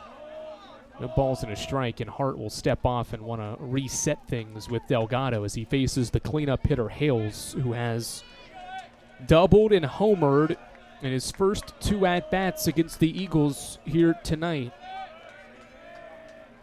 He hits nearly 400 for the year. The 0-1 fastball is right down the middle. Good heater from Hart to work ahead on Hales, 0-2. 5-4 game in the fifth. Carson-Newman ahead by 1 run. Indians have the tying run in scoring position with 2 outs. The 0-2 from Hart is a breaking ball outside. Delgado snares it to keep the runner at second base. And the count moves to 1 ball and 2 strikes. The righty Hart in his first inning of relief, pitching for the Eagles. 1-2 on the way. Breaking ball rolled to second. Nathan moves to his left, fields cleanly, throws to first, inning over. Good work by Xavier Hart. A strikeout and 2 groundouts help strand Sam Hunter at second base. No runs, no hits, no errors, and the Indians strand 1 runner for the 3rd straight inning. We've played 5 innings in this series opener. Carson-Newman has the lead. It's 5-4 as we head to the 6th inning from Salisbury, North Carolina. This is Carson-Newman Baseball on the Eagles Sports Network. Domino's Pizza in Jefferson City and Morristown wants to help feed your business. When you're hungry at lunch, show your business card at Domino's in Jefferson City and Morristown when you make your purchase for pickup or delivery to get 25% off the entire order. That's 25% off your order at Domino's in Jeff City and Morristown when you show your business card. Call 865-471-6700 to get a pizza. Domino's, the official pizza of the Carson-Newman Eagles. Insurance, it's about people, not things. It's about security. It's about confidence. It's about relationships. It's about trust. It's about you. As a local independent agent, Bible Insurance Agency can design an insurance program that's just right for you and your family. Give the people you love safe, sound, secure protection from Auto Owners Insurance. Call Bible Insurance Agency 423-586-4320 or go by 1600 East Andrew Johnson Highway in Morristown. 5-4 game as Cole Nathan gets ready to lead off inning number 6 for Carson-Newman against Payne Stolesworth, who is back out to pitch here in the 6th inning for his Catawba College Catawba Indians, who are trailing for the first time. The Indians grabbed the early lead 4-0, had all the momentum. Carson-Newman was able to snag 1 run back in the 5th inning on a 2-out hit from Cole Nathan, who bats now. And the Eagles erupted for 4 runs on 2 hits in inning number 5 to grab their first lead. First pitch of the inning is a swinging strike by Nathan on a changeup from the graduate student Stolesworth. The ball's 1 strike to start inning number 6. And a battle between the top 2 teams in the South Atlantic Conference. 0-1 hits Nathan. It was an inside fastball that got away. That's the second official batter that Stolesworth has hit. The Eagles have the leadoff batter on base for the first time today. The third baseman, number 21, Aiden Gibson.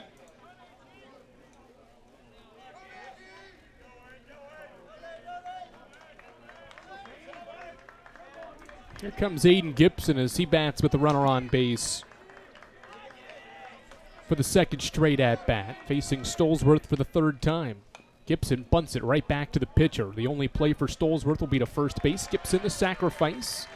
And Nathan moves into scoring position. So Carson-Newman continues to be an effective small ball team when the time is necessary for it. The Eagles add on to their total of sack bunts for the year. That's 3rd most in Division II. That's the 44th sack bunt of the year by Carson-Newman, and it moves Cole Nathan to scoring position for Seth Benner.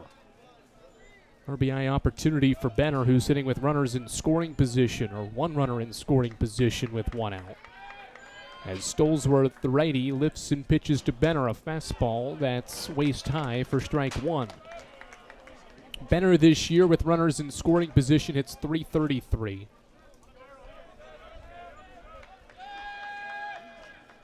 Hoping to add to Carson-Newman's lead potentially here in inning number 6 as the left fielder waits for an 0-1 from Stolzworth. Fastball, swing and a miss. Benner was in front of it as he swings and misses for strike 2. No balls, 2 strikes now on Carson-Newman's outfielder with Nathan aboard at second base. Stolzworth trying to recover. He was so good in the first 3 frames, has allowed a run in each of his last 2 innings. As the righty sets and pitches an 0-2 that is just above the hands to Benner. Seth kind of checked his swing a little bit.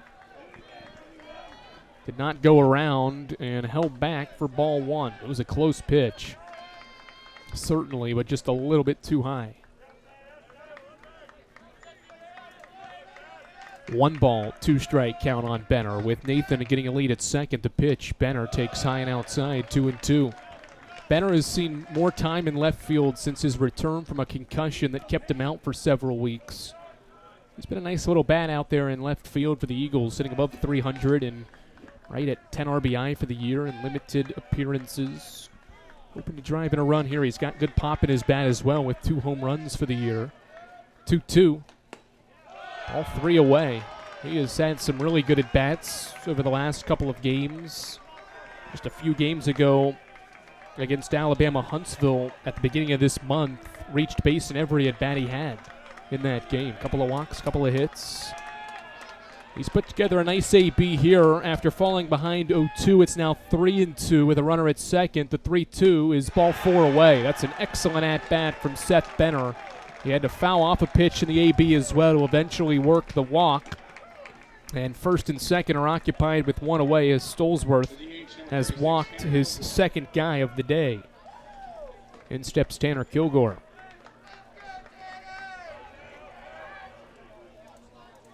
Carson-Newman ahead 5-4. Trying to add to that lead in the visiting half of the 6th inning. Up by a run with 2 on at first and second with 1 away. This is a Catawba defense that has thrived getting double plays as Kilgore skies one to shallow left. This ball sinking in and over the shoulder and not making the catch is the shortstop Krismon. Kilgore sees it drop in for a single, and moving to third is Cole Nathan. Bases loaded for Frankie Delgado. That was a tough play for the shortstop Krismon. Going back into the outfield grass in left center with his left fielder Dyer sprinting in as well. It was the shortstop that called for the ball but could not make the over-the-shoulder catch. It hit his glove, bounced around 2 or 3 times, and eventually fell into the turf.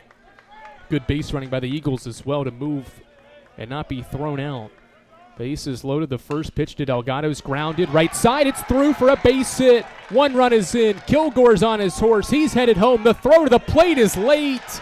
7-4 Carson-Newman. Frankie Delgado, a 2-run single to right. Check that. It was Seth Benner scoring from second base. Kilgore moves to second. And the Eagles extend their lead. It's 7-4. Good piece of hitting by Frankie Delgado. He grounds it through the right side, and the Eagles have the last 7 runs in the game. 7 unanswered over the last 3 frames, and time called, and the catcher Connolly with the shortstop Krismon are out to chat with Stolzworth. This could be a visit to maybe stall some time for the pen, who has been actively throwing since last half inning for Jim Gant's team. That is Seth Sharp, I believe. It's 27 throwing. Hard to tell from the vantage point that I have looking down the right field line. Now batting, the center fielder number 7, Trey Miller. Trey Miller bats with runners on first and second as Delgado drives in his 11th and 12th runs of the year. career high and career year at the plate for Frankie. He's aboard at first with Kilgore at second and 1 out. Miller bats in the first pitch as a check swing. It was a strike, though.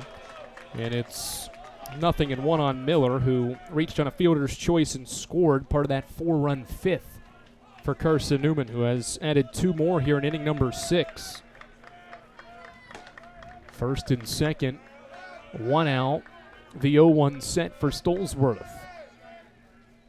Fastball overthrown. It gets away. Runners will advance to second and third. Catawba has lost at home this year. We've talked about how good they've been in conference series, and at home over the last 3 years, they've only lost 15 games. They have 3 losses this year at home. Their last loss at home was to North Georgia at the end of March here at Newman Park. 1-1 pitch with the infield in, and Miller crushes it out to left field.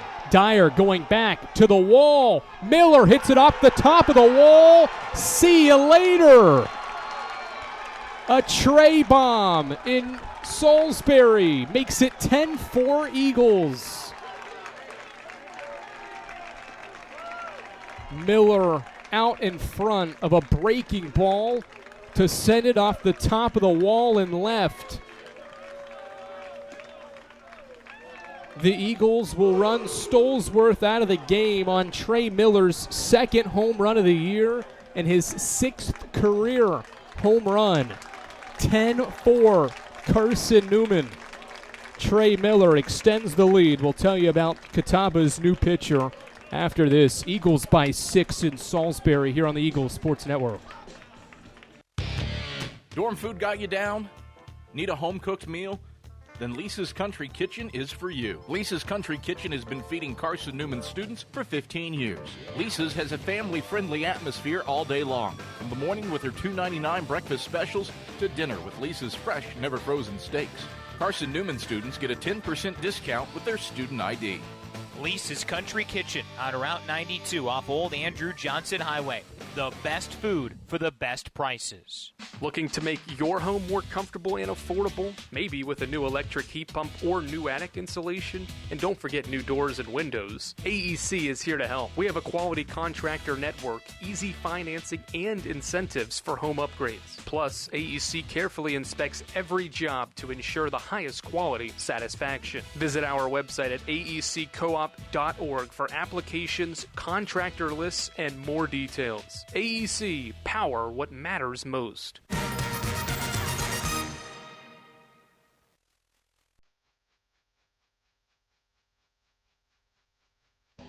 (10-4) Carson-Newman thanks to a Trey Miller 3-run home run to make it a 5-run 6th inning for Carson-Newman, who has scored 10 unanswered runs against first place Catawba here in Salisbury, North Carolina. Trey Miller's 2nd homer of the year and his 6th in his Carson-Newman career has the Eagles with a 10 spot on the scoreboard here in the top of the 6th inning as relief pitcher Seth Sharp continues to warm up. Prior to making this relief appearance, there will be nobody on base and there's 1 out in inning number 6.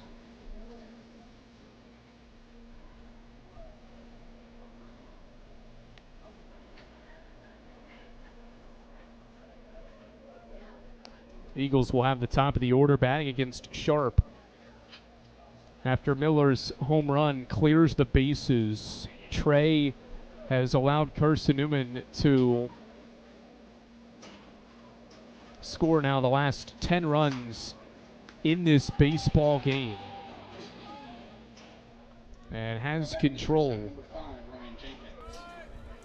with a 6-run lead in the 6th inning as Ryan Jenkins bats for Carson-Newman with 1 away against Seth Sharp, whose inside fastball misses for ball 1.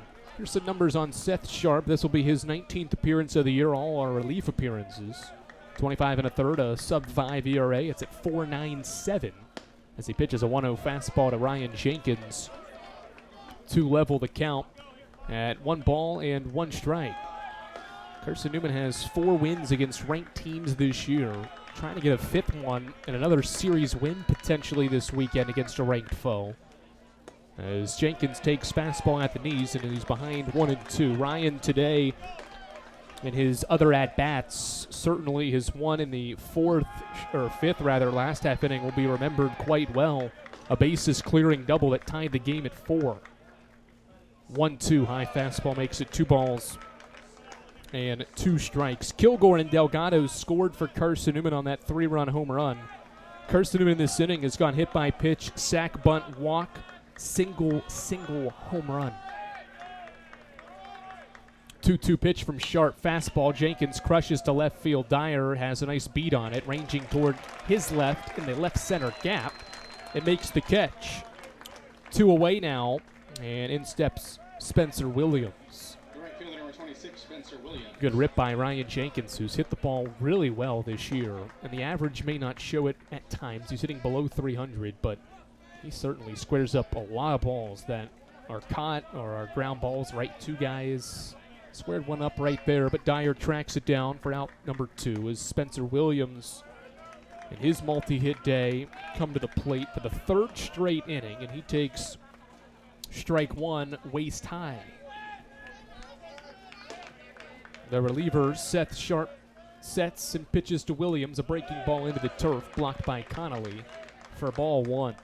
All the momentum was with first place Catawba at the start of this game, thanks to a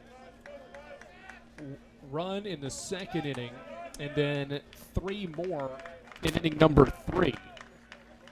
And the Eagles have erased all of that momentum by scoring 10 unanswered runs over the last 3 innings. Foul ball by Williams, and the count moves to 1 ball and 2 strikes.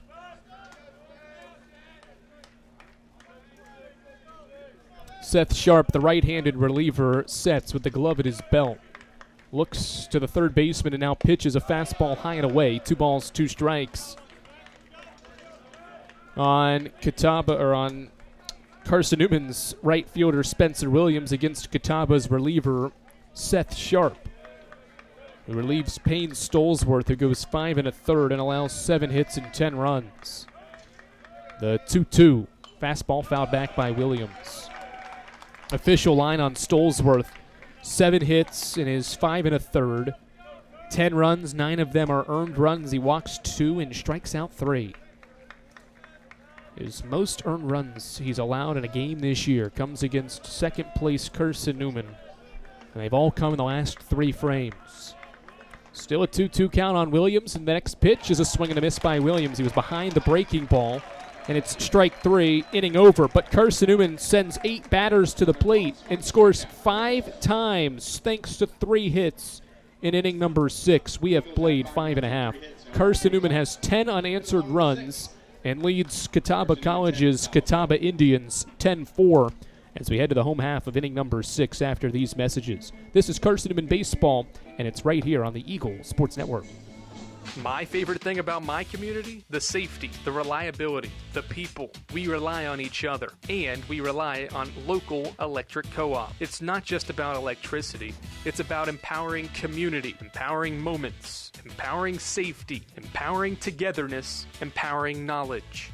That's why when I need something, I rely on my co-op. I trust my co-op because the co-op is us. We are the co-op. AEC, member-owned and service-driven. This is Carson-Newman men's basketball alum Taylor Hawkins. I want to help your family secure its financial future. I'm with Modern Woodman Financial Planning, where we touch lives and secure futures. Let Modern Woodman protect your family's financial security through life insurance, retirement planning, and financial services. You can contact me, Taylor Hawkins, at cneagles.com/Modern Woodman. That's cneagles.com/Modern Woodman. Help secure your family's financial future through Modern Woodman Financial Planning.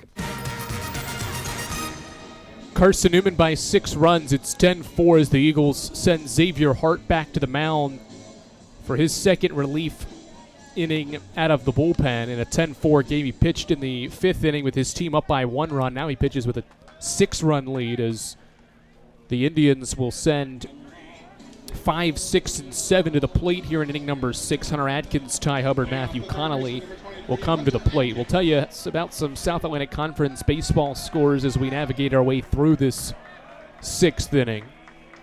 Around the league we go after Hart's first pitch. It's a fastball to Connolly for strike one. Wingate and Emory and Henry won earlier today. Bulldogs defeated Limestone 8-5, and the Wasps defeated the Lions in run rule fashion 19-6 in 8 innings. Foul ball by Connolly, and it's strike two quickly on Catawba's catcher, or Atkins, I should say.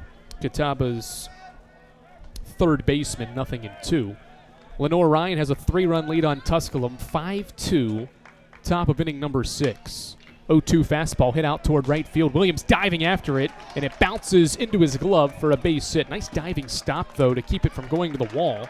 And a base hit to right on an 0-2 pitch by Hunter Atkins. That's his first hit of the evening in Catawba's 8th.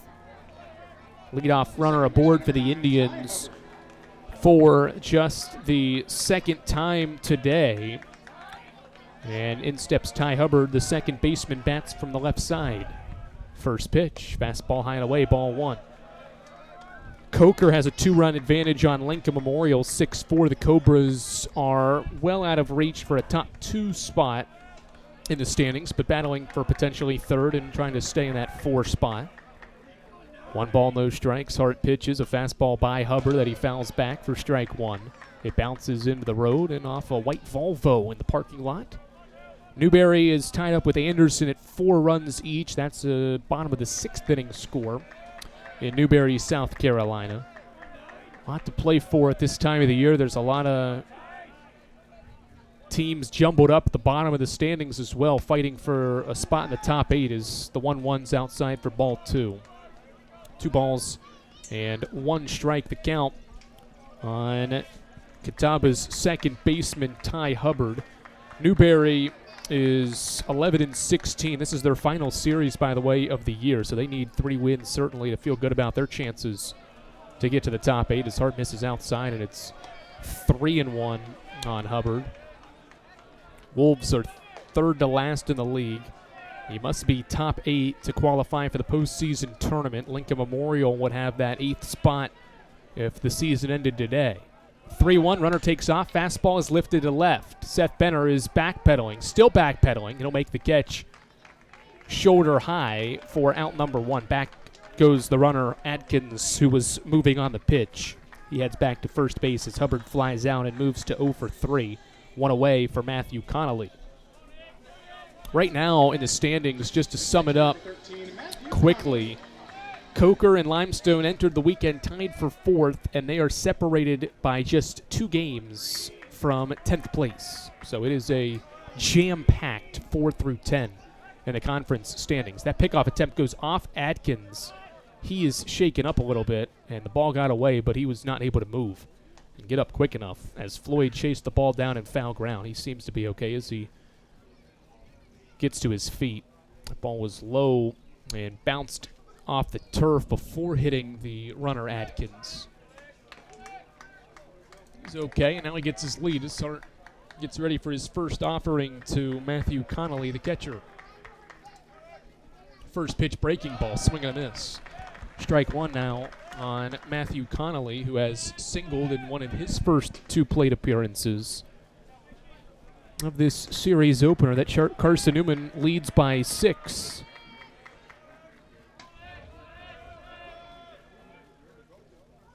Nothing in 1, and the pickoff attempt goes to first.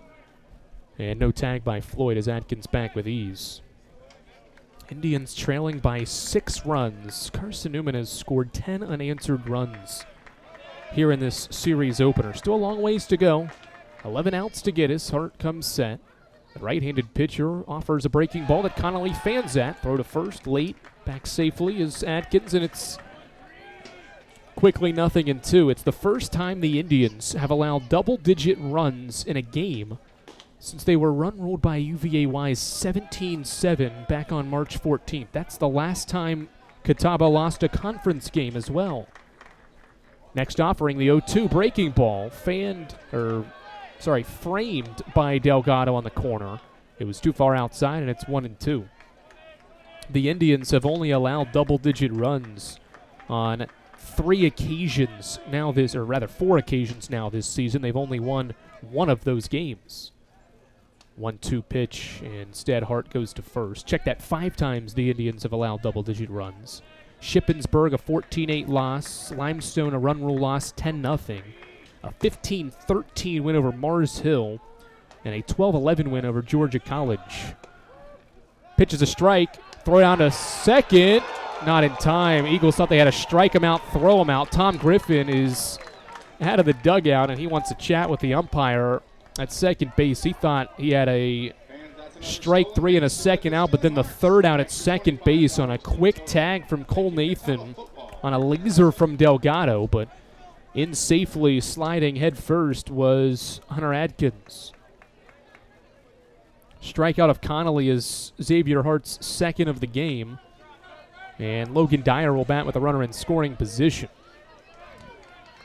Certainly a close play. There's been a couple of close plays there at the second base bag that these two veteran head coaches have not been pleased with, that have gone not their way, one each time. 2 outs, and here comes Logan Dyer. Check that, pinch hitter for the Indians. Cooper Bryson will be the pinch hitter for the Indians. He is batting .227 this year, making his 26th appearance, and is getting ready for his 45th at-bat. He has 10 hits this year. Waiting on the first pitch from Xavier Hart. It's a fastball outside as the left-handed hitting Bryson takes away. 1 ball, no strikes, runner in scoring position. Indians trying to chip away at a 6-run deficit. 1 ball, no strikes to the left-handed pinch hitting Bryson.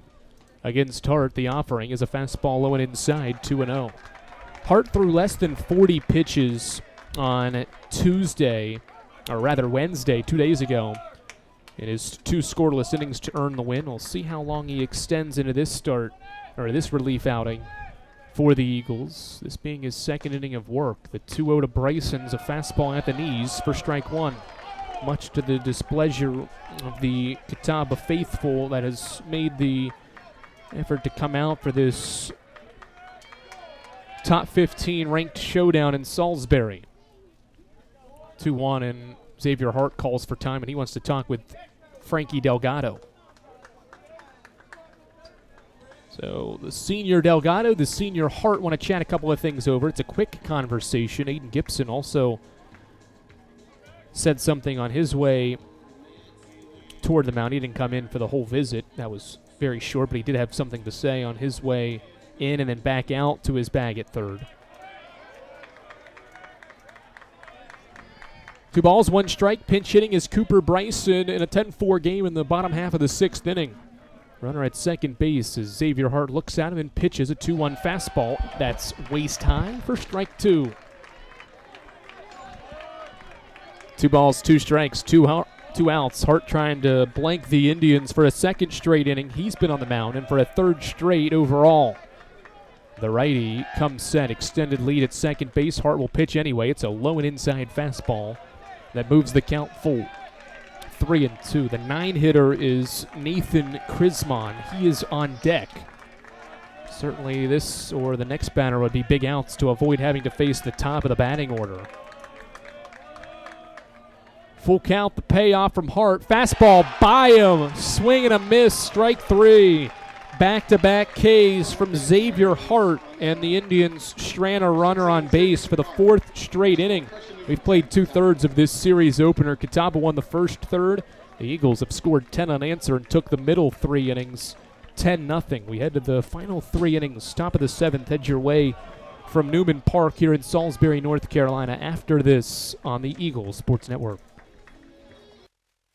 We select our insurance companies the same way you do, very carefully. When you work with us, you can count on receiving fast, courteous, and professional service and quality protection through Auto Owners Insurance. For a no-problem approach for your life, home, car, and business insurance needs, ask us about the No Problem Company, Auto Owners Insurance. Call Bible Insurance Agency at 423-586-4320 or go by 1600 East Andrew Johnson Highway in Morristown, serving the Lakeway area's insurance needs since 1931.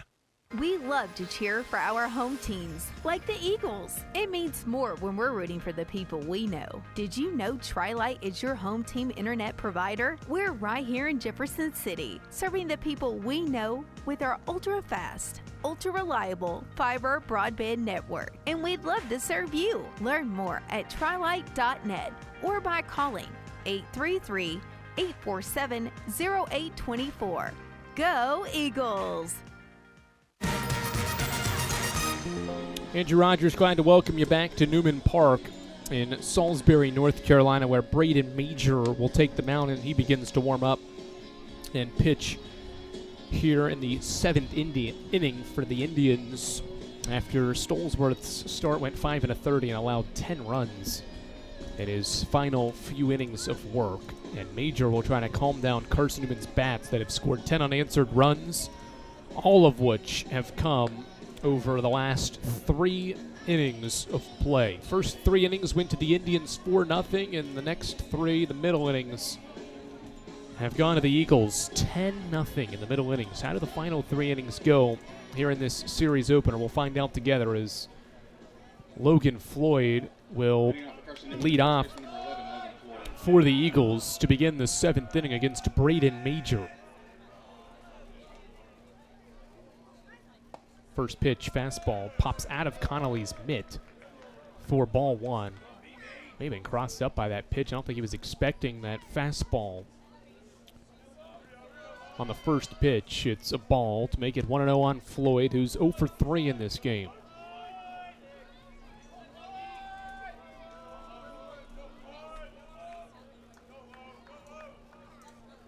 Next offering, Floyd grounds it through the right side for a base hit. 14-game hitting streak now for Logan Floyd. He's been on base in 23 straight games, and the Eagles have the first batter of the inning on base for the 2nd straight inning. Leadoff single from Floyd. That's Carson-Newman's 8th base hit as well in this game.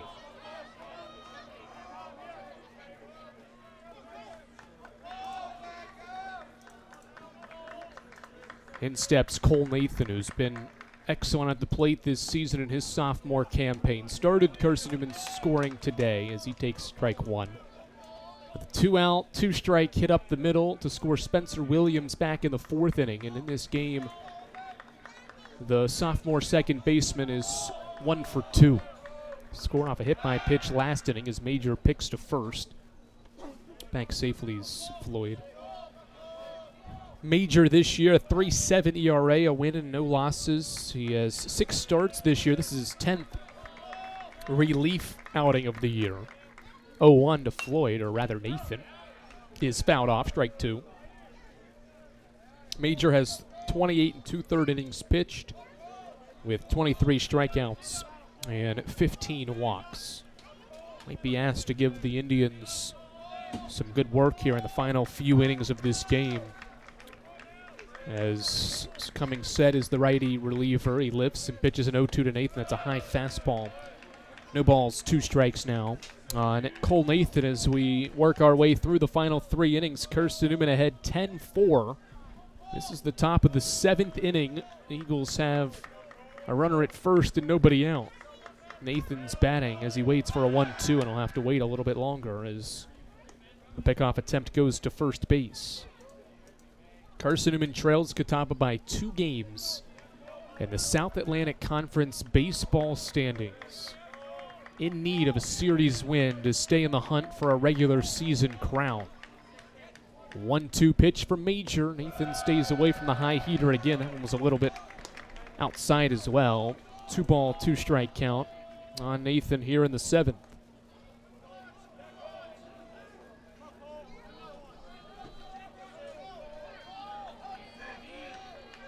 The righty reliever Major pitches to Nathan, a 2-2, another high fastball. He was ahead, was the reliever Major 0-2, and he's missed 3 consecutive times with a high fastball. And the count is full. 3-2 now. Heart of the order, batting for Carson-Newman. This is Cole Nathan trying to work his way back. They're falling behind 0-2. Here's the 3-2. And Nathan taps it foul off the end of his bat to stay alive. Carson-Newman looked lifeless in the first 3 innings at the plate. The Eagles did not manage a base runner, and Payne Stolesworth was in a rocking chair. And then the 4th inning and 5th inning and 6th innings have happened and changed the direction of this series opener. 3-2 again to Nathan, and he hits it high out toward right center field. The right fielder is Driver back to the warning track, and that's where he stops to camp under Nathan's fly ball to right for the first out of the inning. Driver makes the catch for out number 1. The warning track here at Graham Family Field is dirt, the only dirt part of the field to separate the warning track from the rest of the outfield. That's where Driver was standing in right to make the catch for the first down, and now Aiden Gibson will come to the plate. Gibson, a sacrifice bunt in his most recent plate appearance. He's 0 for 2 with a couple of line drive outs. Eagles have to get Floyd back to the bag at first quickly as Majors picked over there a couple of times. 1 on, 1 out. Gibson batting in a 6-run advantage in favor of the Eagles. The first offering to Gibson, a high fastball for ball number 1. Carson-Newman this year in series openers has had success. They have lost twice in series openers this season. Those came to Coker most recently at the beginning of this month, and then Newberry at the end of February. 1-0 fastball to Gibson's a strike. Carson-Newman's 8-2 in 10 series in the openers. 9-1 overall in series this year. Catawba's not dropped a series this season and has not dropped a sack series in 2 years. Picked to first. Back safely is Floyd. Indians have not lost a home series since 2022 to Columbus State. 1 ball, 1 strike on Major, with Major pitching to Gibson. The offering's a high heater inside as well.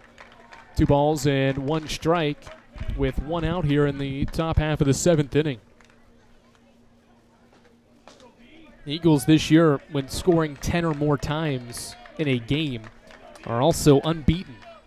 It's happened 11 times. Now 12 times the Eagles have scored double digits in a game. They've done it for the 2nd straight game as Major picks over to first base. Floyd back without needing to dive.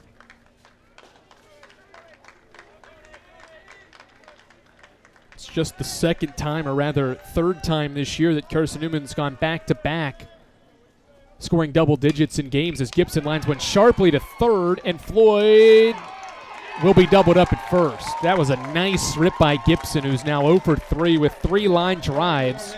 Atkins snares it out of the air at the hot corner and then launches across to Floyd, who is halfway to second base to double up the Eagles at first base. Nice double play by the Indians, who lead the league in that category to limit the threat in the 7th. We'll stretch at Newman Park and at Graham Family Field. Indians in first place hosting the 2nd place Eagles, and it's Carson-Newman ahead by 6 as we head to the home half of inning number 7 after these messages. This is Carson-Newman Baseball, and it's on the Eagles Sports Network. Dorm food got you down? Need a home-cooked meal? Then Lisa's Country Kitchen is for you. Lisa's Country Kitchen has been feeding Carson-Newman students for 15 years. Lisa's has a family-friendly atmosphere all day long. From the morning with her $2.99 breakfast specials to dinner with Lisa's fresh, never-frozen steaks. Carson-Newman students get a 10% discount with their student ID. Lisa's Country Kitchen on Route 92 off Old Andrew Johnson Highway.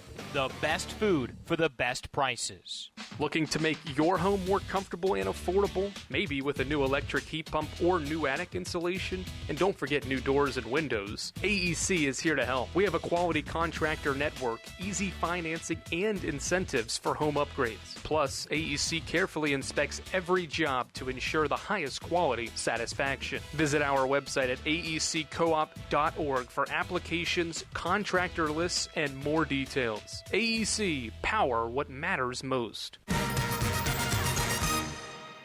2 scoreless innings from Xavier Hart out of Carson-Newman's bullpen, and he is back out to try to pitch a 3rd scoreless inning. He'll face 9-1-2 of Catawba's batting order for Jim Gant's team. Jim Gant is in his 29th season leading this Catawba baseball program, and what a career this man has had. He reached the 1,000 career win mark earlier this season back in February, and has led his Indians to another remarkable season so far after taking them to the College World Series last year. Nice diving effort by Gibson. He gets up, throws to first, but throws it well away from Floyd. It goes into the outfield. Nathan will see Williams pick it up, and moving to second base is the leadoff batter, Chris Mon. So a probably infield single, I would say. That's a tough play for Gibson. He was trying to throw quickly to get the runner. We'll see how it's officially scored, but it was a nice stop by Gibson sliding to his left, but his throw was well wide of the first base bag. Floyd couldn't get to it, and it will go down as a single and an error that allows Chris Mon to get to second base, his second hit.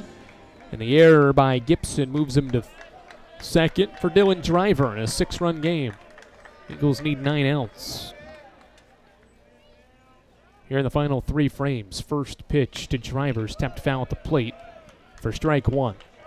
Eagles have nobody throwing right now, so this seems to be Xavier Hart's ball game for the moment. They do have a couple of guys standing with James Sofield, who's in his 4th season with Carson-Newman, standing in the bullpen, tossing some baseballs up into the air. Nobody throwing right now as Hart navigates his 3rd inning of work. 2 scoreless right now for the right-hander.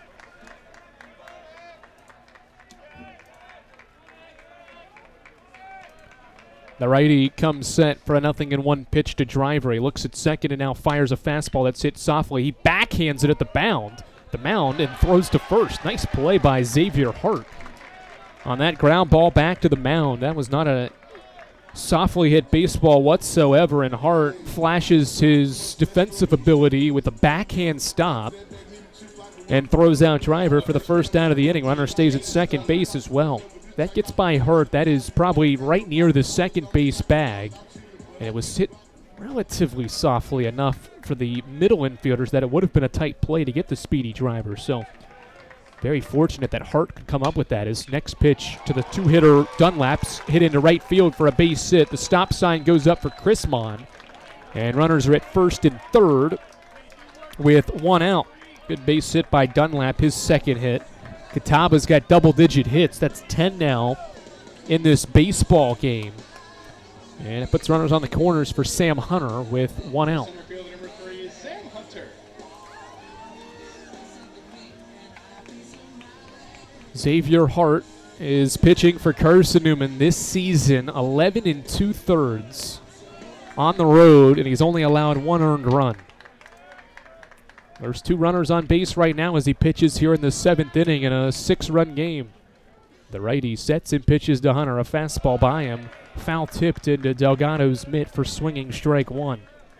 Sam Hunter is grounded into a double play, hit a sac fly in the 3rd, and drew a walk, and was left at second base in inning number 5 for an Indians group that has left 4 on base, and they've all been in the last 4 frames. 0-1. Hunter shows bunt. Elects to pull it back because the fastball from Hart was low. 4-1. More than 2 hours into this series opener that has taken 2 turns and 1 major one after Catawba's first punch to lead by 4. The Indians have seen Carson-Newman score the last 10. Trying to break up that stretch is Hunter, who swings and fouls a 1-1 fastball into the parking lot behind home, and it's strike 2. Carson-Newman trying to end Catawba's conference winning streak that sits at 11 straight games. 1 ball and 2 strikes as the senior Hart comes set. He looks at third, lifts and pitches a breaking ball by Hunter. Swing and a miss, strike 3. The 4th strikeout for Xavier Hart and a much-needed second out. Now here comes Cole Hales. That is a big-time pitch, and Hunter was flailing at that backdoor breaking ball from Hart and had no chance. Hart is one shy of tying his career high in strikeouts. He's got 4 in the game and now faces Cole Hales for the second time. He got him to ground out in inning number 5. 2 on, 2 out. The first pitch is a breaking ball away for ball 1. This is a big inning right here for Catawba. A base hit will at least score 1, and that's all you want if you're Jim Gant right now, is to try to get your team to chip away and put some pressure on the Eagles here on the mound in the final 2 frames. The 1-0 offering to Hales. He taps it foul at the plate for strike 1. A 6-run lead late in a game compared to a 2 or 3-run lead is way different. If this was a 3-run game with 2 on and the tying run at the plate in the 7th inning, much tougher situation for Hart, but he's got confidence and knows that even if the ball is put in play, it's not the worst thing in the world. 1-1, ground ball, back up the middle. Nathan behind the second base bag, fields it cleanly, and takes it there himself for the force out at second. Inning over, and the Indians strand more runners on base. They've left 6, and they've all been in the last 5 innings. Carson-Newman's Xavier Hart has tossed 3 scoreless out of Carson-Newman's bullpen, and the Eagles maintain their 6-run lead here in Salisbury. 7 innings are in the books in this series opener between the top 2 teams in the South Atlantic Conference's baseball standings. Eagles 10, Indians 4. We head to the 8th after this on the Eagles Sports Network. We love to cheer for our home teams, like the Eagles. It means more when we're rooting for the people we know. Did you know Tri-Lite is your home team internet provider? We're right here in Jefferson City, serving the people we know with our ultra-fast, ultra-reliable fiber broadband network. And we'd love to serve you. Learn more at trilite.net or by calling 833-847-0824. Go Eagles! How do you know you're in a community, not just a town? Well, strangers smile as they walk by. They refill your coffee without you asking. And when you ask directions, people offer to walk you there. Communities give more. The way you know when you walk into First Bank that you are in a real community bank. Great products, direct access to your local bankers, and relationships that can last a lifetime. Don't just have an account. Have a community with First Bank. Member FDIC. Carson-Newman baseball leads Catawba 10-4 as we get set to head to the 8th inning. Braden Major back out there to pitch his 2nd inning out of the bullpen after a scoreless 7th, holding Carson-Newman's offense down for the first time since inning number 3. Major will face Seth Benner. This is the 6, 7, and 8 part of the Eagles' batting order scheduled to hit for Tom Griffin's team. First pitch to Benner. Waist-high fastball for strike 1. Carson-Newman this season has played up to its competition. It's played well all year, but certainly has rose to the occasion in games against high-level competition and against ranked clubs as Benner takes breaking ball for strike 2. Good offering there from Major. That one dips on the outer edge, and it's 0-2 on Benner. But Carson-Newman has 4 wins this season against top 10 teams and ranked teams. All the teams that Carson-Newman's played that have been ranked this year have been in the top 10, as taking the breaking ball away is Benner. It's 1-2 now. The Eagles took 2 of 3 from number 6 Florida Southern in early March, and just last weekend took 2 of 3 from 7th-rated Lenore Ryan. Facing 11th-ranked Catawba here tonight and winning by 6 runs as Benner crushes one to right field, but it's right to the right fielder, Driver, who's positioned well for Benner and makes the catch, 1 away. Can't fault the effort there from Benner in that at-bat as he flies out sharply to right for the first out of the 8th. And in steps Tanner Kilgore for Carson-Newman.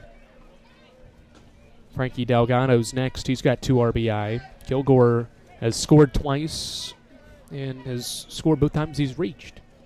Breaking ball into the turf for ball 1. This is Tom Griffin's 20th season leading Carson-Newman baseball, and his program has the most wins over a ranked team in any of his tenures with the Eagles, or any of his years with Carson-Newman baseball. They won 3 games against ranked competition in 2023. Took 2 from Lenoir-Rhyne and 1 from Newberry for 3 total wins in 2023.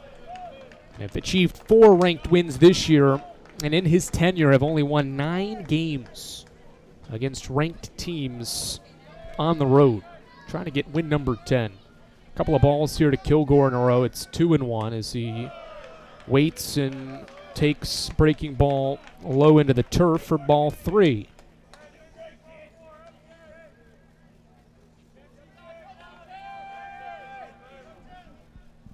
Three balls, 1 strike as the reliever Major sets and fires. Fastball knee high for strike 2. Carson-Newman's last win against a ranked team on the road was against Newberry in 2023. 9th-rated Newberry lost 6-3.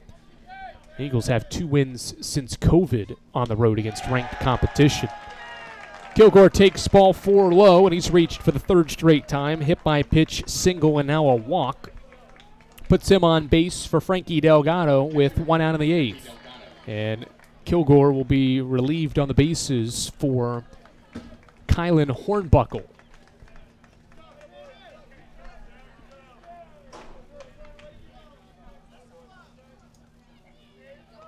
So the Eagles bring in a pinch runner as Delgado comes to the plate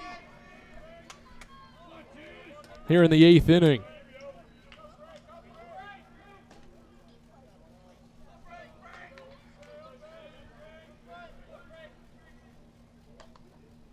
Major sets and pitches. Delgado waits on the fastball and takes strike 1. Frankie has reached his last 2 plate appearances, drove in 2 runs, part of the 5-run 6th inning. With his 2-run knock through the right side. Fastball high, 1 ball, 1 strike. Now on Carson-Newman's catcher, who has 12 RBI for the year. After entering this season for Carson-Newman, lightly used at the plate. More of a defensive replacement late in games. Tom Griffin raves about Frankie's defensive abilities, but not only has he provided that, he's provided quality efforts at the plate. He's got 12 RBI this year after entering the year with 3 and has 14 hits. After entering the year with 3 hits as well, he had 3 hits and 3 career RBI, and now has well surpassed that in his final season here in Mossy Creek. He's batting. It's a 1-1 count. Hornbuckle short lead at first. Eagles by 6 in the 8th. Hornbuckle takes off. Pitch misses for a ball. Throw down to second. Safe. Nice running by Hornbuckle. He got a good jump. And Major's pitch was a strike. Swing and a miss by Delgado. It was a hit and run. And so a 1-ball, 2-strike count on Delgado with a runner in scoring position now with Hornbuckle there with less than 2 outs. The 1-2. Delgado skies it to right center. The center fielder Hunter is over into the gap. He will make the catch. Hornbuckle will tag from second. The throw is cut off, and it won't be made at third base. And so a fly out, a productive fly out, does move the runner 90 feet up to third. Frankie is 1 for 3 now, and with 2 outs, here comes Trey Miller. It's always an important thing to do, especially when there's going to be 2 outs in the inning, to get that runner to third, because all it takes is a passed ball or a wild pitch, and you could be gifted a run. So that's heads-up running by Hornbuckle to realize that ball was deep enough and to realize as well that he could get to third pretty easily. First pitch to Trey Miller, elevated fastball for strike 1. Trey and his 3-run home run has Carson-Newman up comfortably for now. A 6-run advantage. That came in the 6th inning, capped a 5-run 6th. 10-4 game, the 0-1. He shows bunt and misses it, or actually fouled it off. Strike 2 on Miller.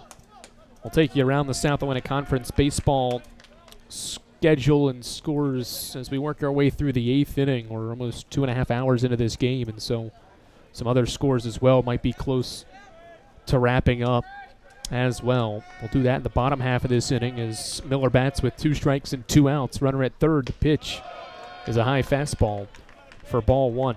Miller hits his first home run in this game since Shorter. He did it back in game 4 this year, a home run in the 4th inning on the first pitch of his second at-bat in an 18-2 win that day for the Eagles. 1-2, breaking ball, fouled back by Miller. He is having such a bounce-back season at the plate. Dealt with a wrist injury at the end of his first playing season with the Eagles 2 years ago.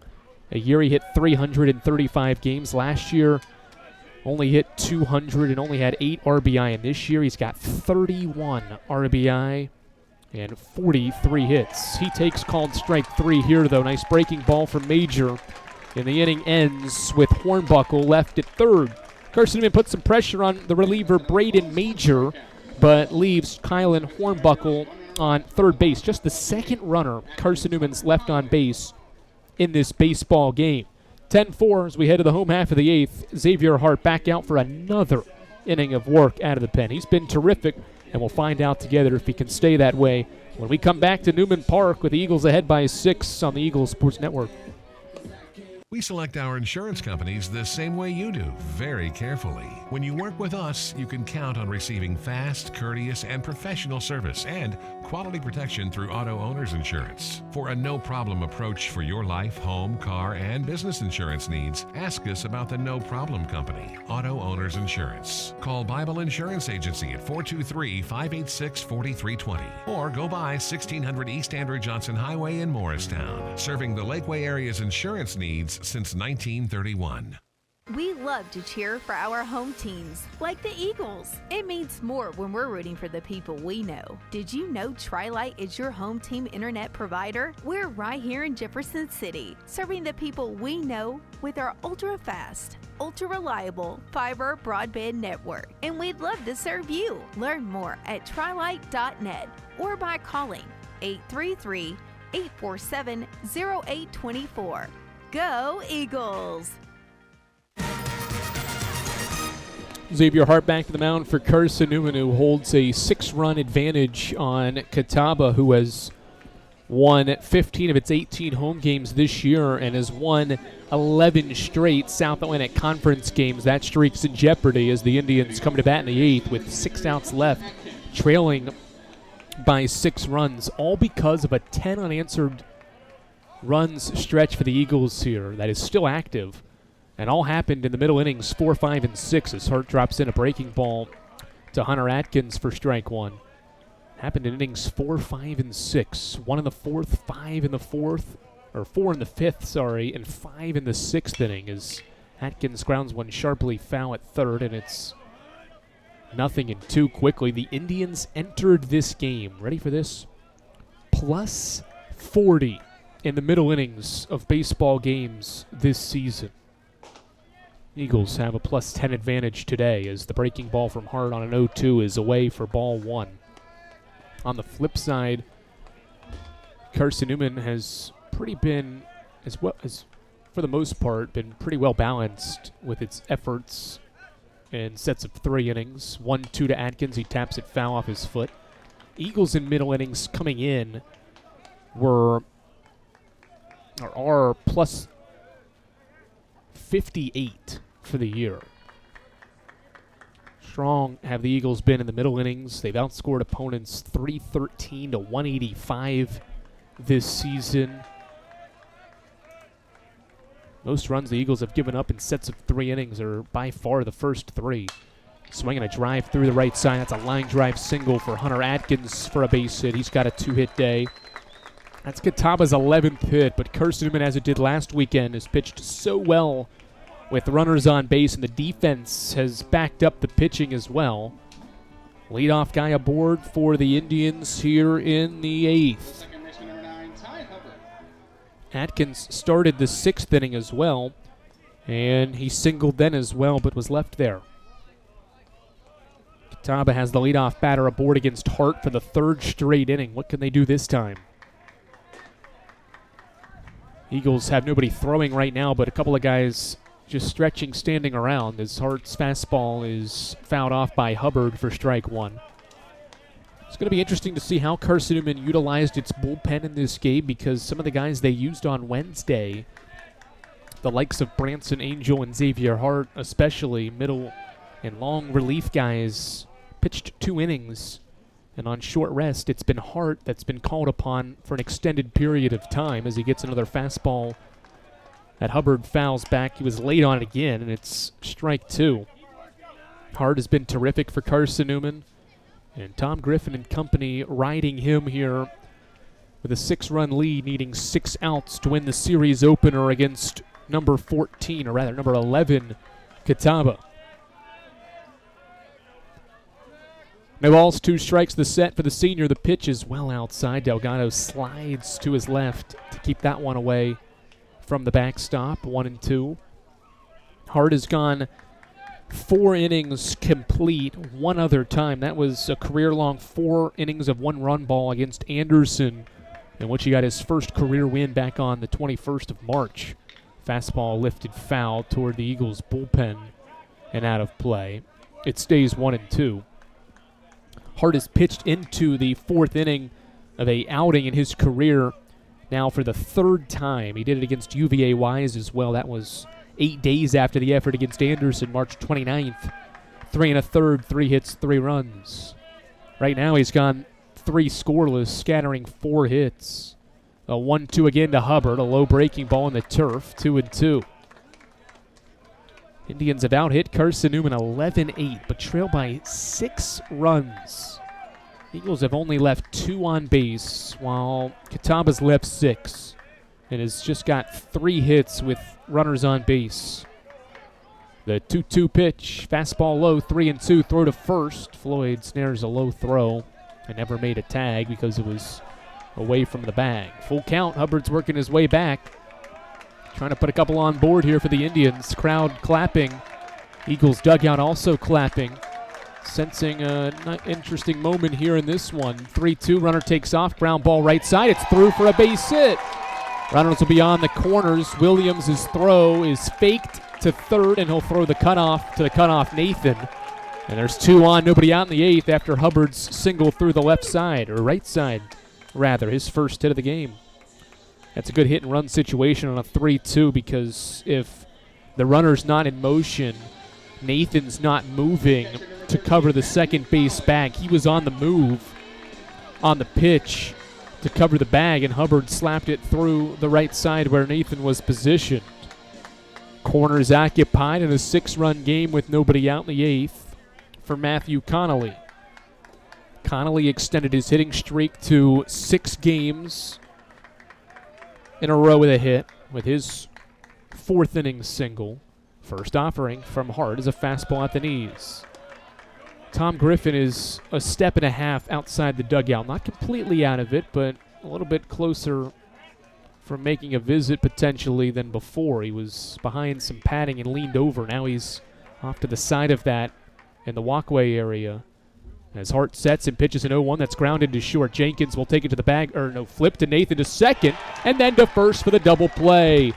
Jenkins was going to take it there himself, but saw Nathan already at the second base bag, and so he flipped it to the sophomore, who throws to first for the 6-4-3 double play. Eagles will trade 2 outs, and the base is clear for the run. As Atkins scores, it's 10-5, but there's now 2 outs for Cooper Bryson. Exactly what the doctor ordered for Carson-Newman in the 8th. A ground ball double play, and now Hart is a batter away from a 4th inning of work complete. First pitch fastball was low to Bryson for ball 1. That breaks up a stretch where Carson-Newman had scored the last 10 runs in this baseball game. 1-0 to Bryson. He shows bunt, bunts at third base side. This ball's rolling, and it'll go foul, and Hart will pick it up as it's foul wisely. Ball stayed fair for about 30% of its way up the third base line and then ventured foul as Hart and Gibson made their ways toward the baseball. Ball on a strike as Hart goes behind the mound and will retuck his shirt in as Bryson was all the way to first base, and he makes his way back. And the 2 lock eyes as Hart puts his right foot on the slab and looks into his fellow senior catcher, Frankie Delgado, for the 1-1 sign. Hart's got it, and now he pitches a fastball inside. Bryson out of the way for it to avoid being hit. And to take ball 2. 2 balls, 1 strike, 2 outs. Carson-Newman by 5 runs, 10-5. Hart sets and fires, inside and low, ball 3.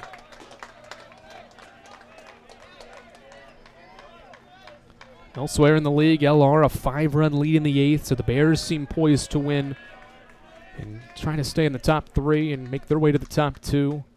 Hart's 3-1, high fastball, and it's a 4-pitch walk to Bryson. So another runner for the Indians. That's what makes the double play ball so important, though, is Tom Griffin will make his way to the pitcher's mound, and the infield will join in to talk with Hart, who is trying to complete his 4th inning of work and match his career long for innings pitched. Hart walks Bryson with 2 outs, just the first walk by the senior reliever, and this is also going to buy some time for the Eagles to begin loosening a reliever. A right-handed arm has grabbed a baseball, and a second one has grabbed one as well. So 2 right-handers are beginning to stretch and warm up. And Carson-Newman's bullpen, which is positioned in foul ground, fenced off out toward foul ground along the left side of Newman Park.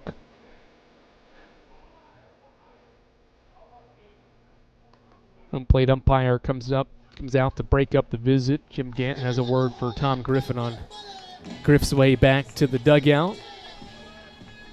And now we're ready to play baseball again. It'll be Nathan Chrisman, who's got a 2-hit day out of the 9 spot and now a 6-game hitting streak himself, to bat against Hart. One of those 2 hits was against Hart in the 6th inning. Runner at first is Bryson. The first offering is crushed toward left field. This ball's hooking, and it's down for a base hit in left field. Seth Benner backhands it along the line, and getting the stop sign at third is Bryson on a nice relay by Benner and Jenkins, and now 2 in scoring position with 2 outs. Nice rip by Chrisman, who has a 3-hit day. 2 doubles rather, and a single. He's at second base for Dylan Driver, with Bryson moving to third. He had rounded third and seemed poised to go home, but Jim Gant was yelling, and then with his 2 hands was putting up the stop sign, and finally Bryson saw it and got back to the bag. 2 on, 2 out in the 8th, 10-5. Indians trying to cut into this deficit with Dylan Driver batting. The pitch is a fastball for a strike at the knees. Eli Norris is one of those 2 relievers throwing. Norris is throwing a little bit more quickly and more often than the other reliever for the Eagles. No balls and a strike as Hart pitches a fastball off the plate. He liked the spot, did Hart, but didn't get the call. 1-1. Jason White, Tom Griffin having a conversation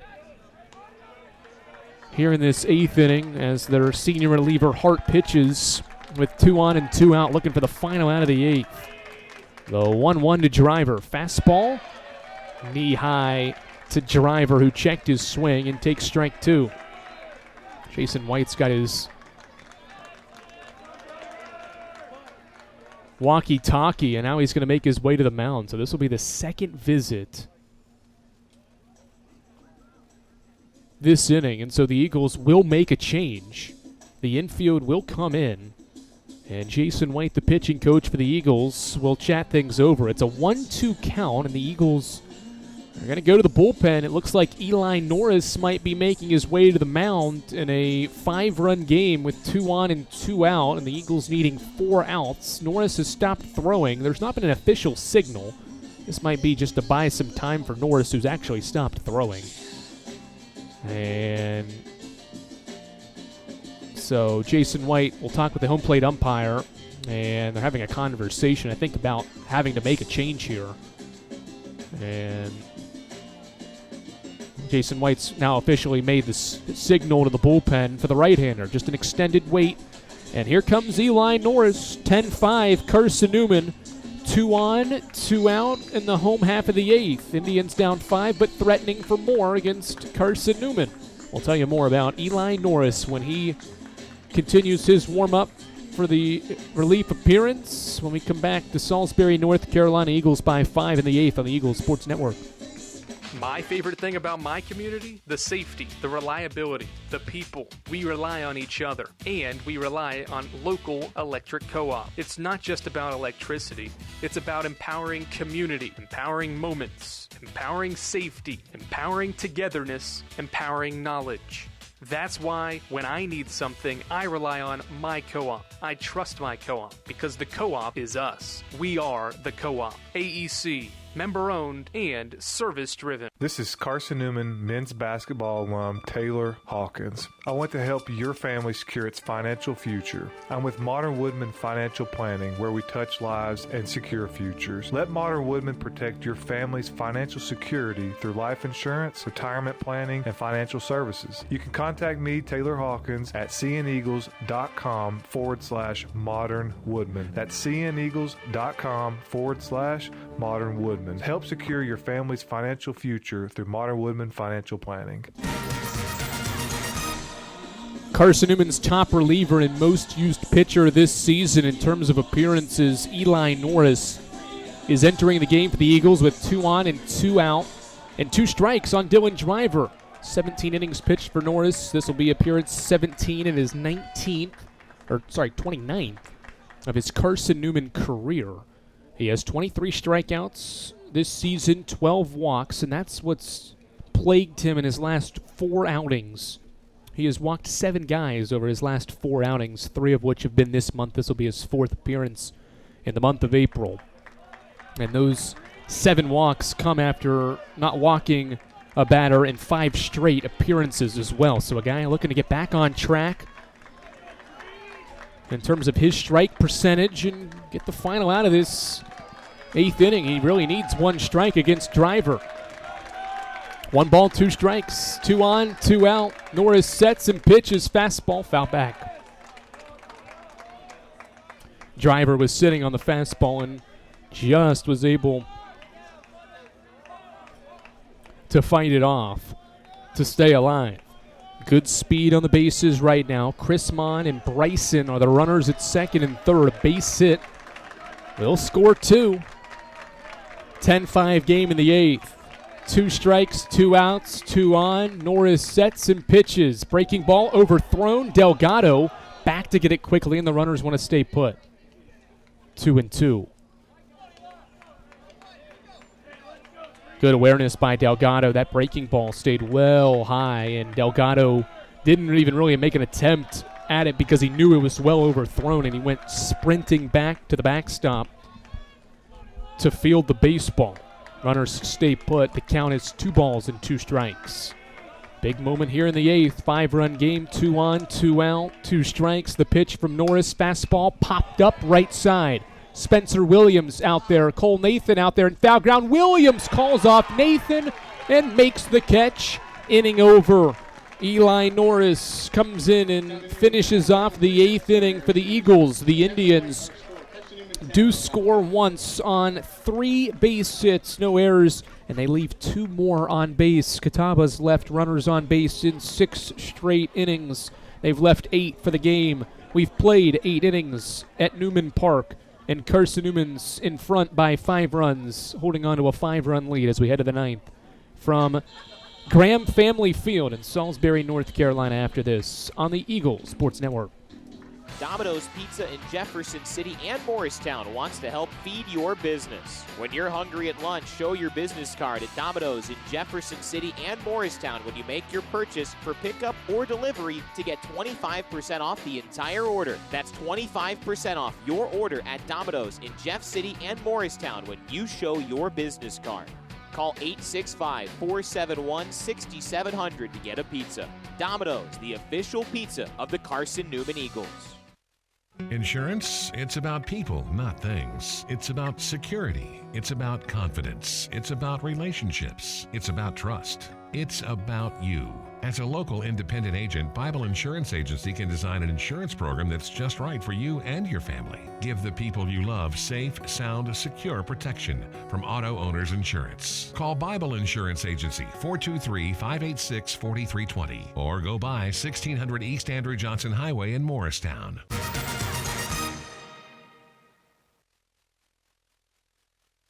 To the ninth inning we go, and the Indians will go back to the bullpen. Joe Burleson, a right-handed pitcher, to the mound for Jim Gant's team. This will be his 15th appearance. A 2-0 win-loss record this year. 2.61 is the earned run average for Burleson this year.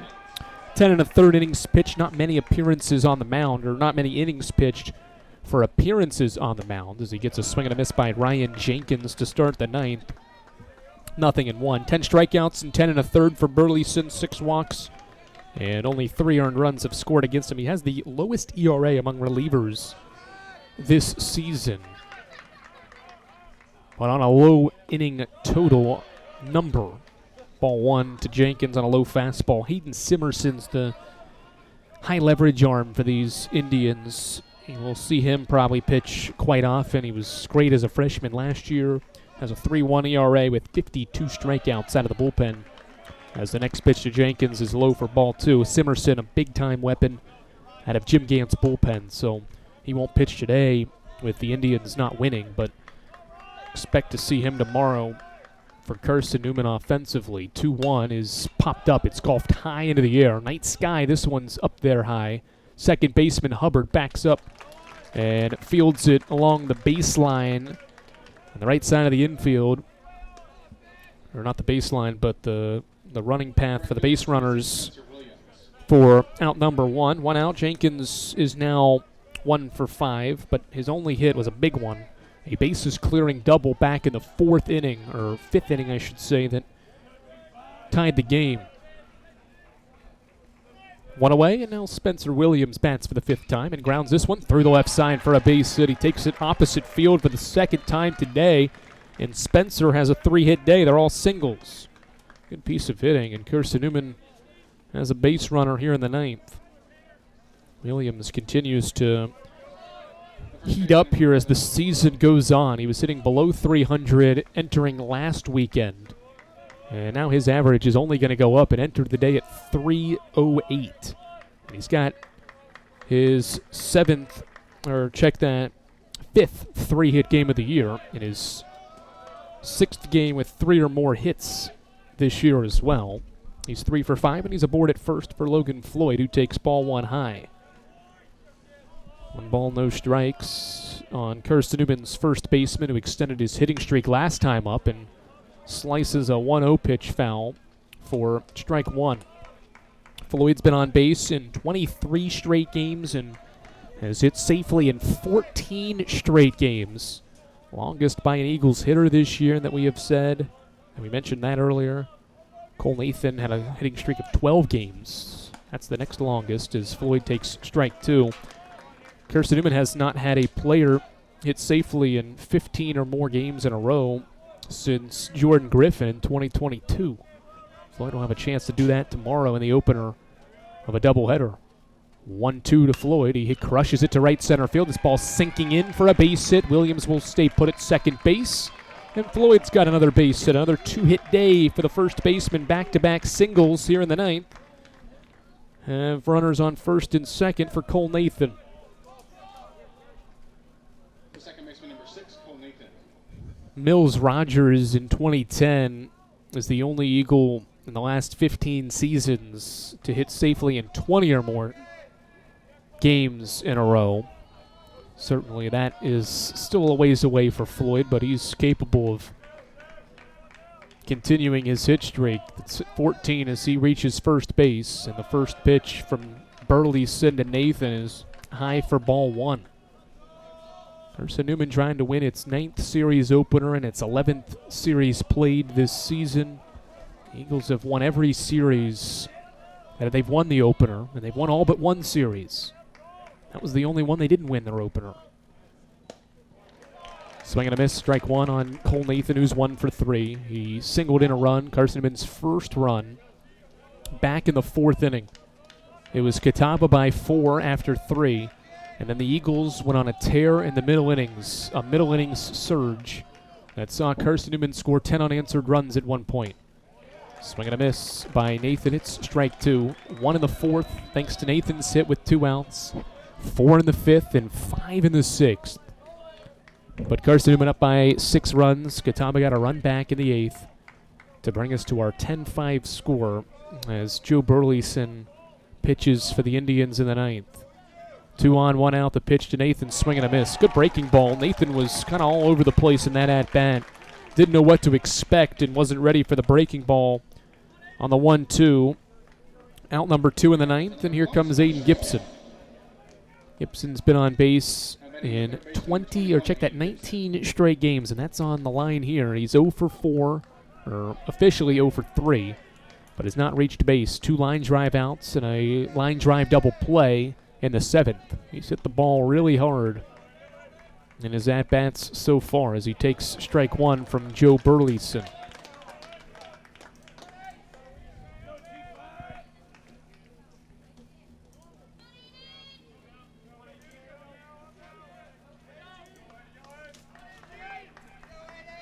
No balls and a strike. Burleson sets at the belt and pitches a high fastball to Gibson that the third baseman, Aiden Gibson, has to duck out of the way of for ball 1.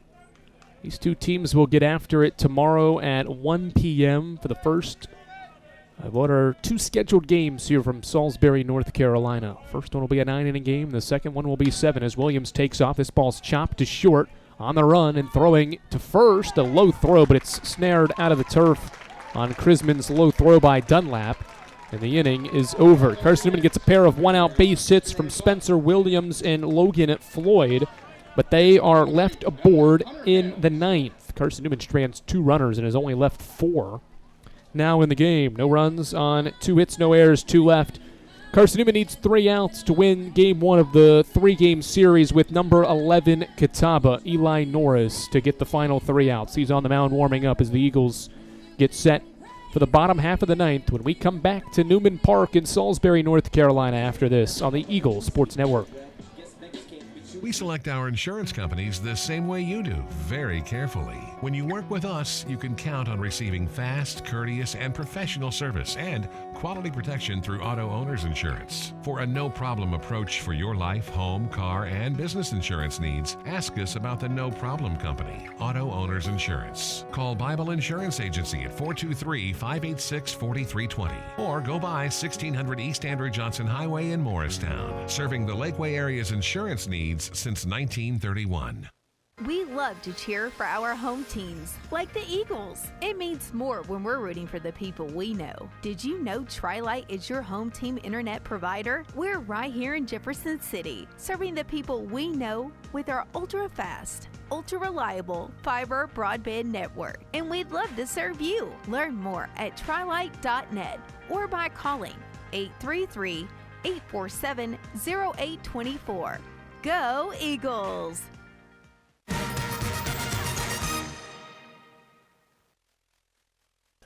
Carson-Newman's 3 outs away from a 5th win over a ranked club this season. The Eagles took 2 of 3 from both Florida Southern and Lenore Ryan, 2 top 10 teams. They're taking on 11th ranked Catawba, and the Eagles are up 10-5 thanks to a middle innings surge.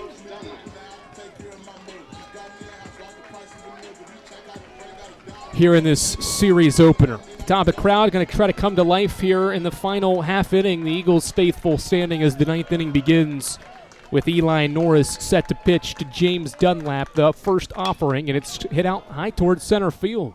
Trey Miller out toward the gap near the warning track, stops there and makes the catch. 1 pitch, 1 out in inning number 9.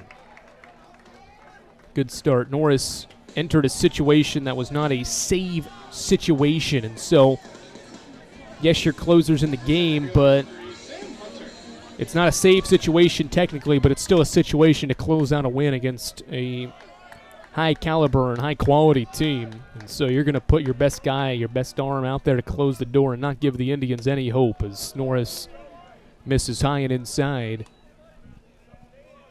for ball one. And if he can keep the pitch count relatively low, he'll probably be used in one of the 2 games tomorrow as well if the situation warrants Norris his presence. 10-5 game is bunting. It's a foul ball. Hunter tried to bunt for a base hit, and he bunted it off the plate, and Delgado snared it with his bare hand. And it was foul. Would have been an easy play for Frankie, having fielded it with his bare hand perfectly as he wanted to. Strike one on Sam Hunter, the 3-hitter, batting with 1 out in the 9th. His team trailing by 5 runs.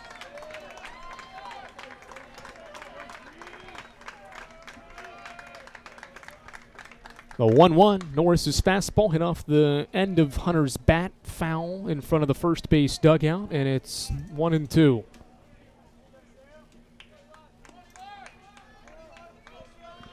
Hunter today is 0 for 2. He has reached once. That was by a walk in inning number 5.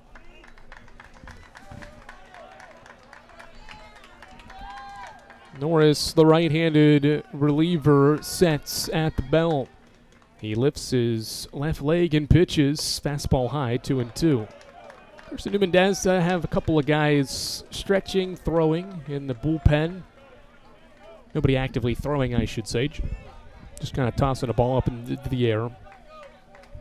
Just to be ready in case this inning continues. 4 on the pitch clock as Norris sets and pitches a breaking ball. Called strike 3 on the back door.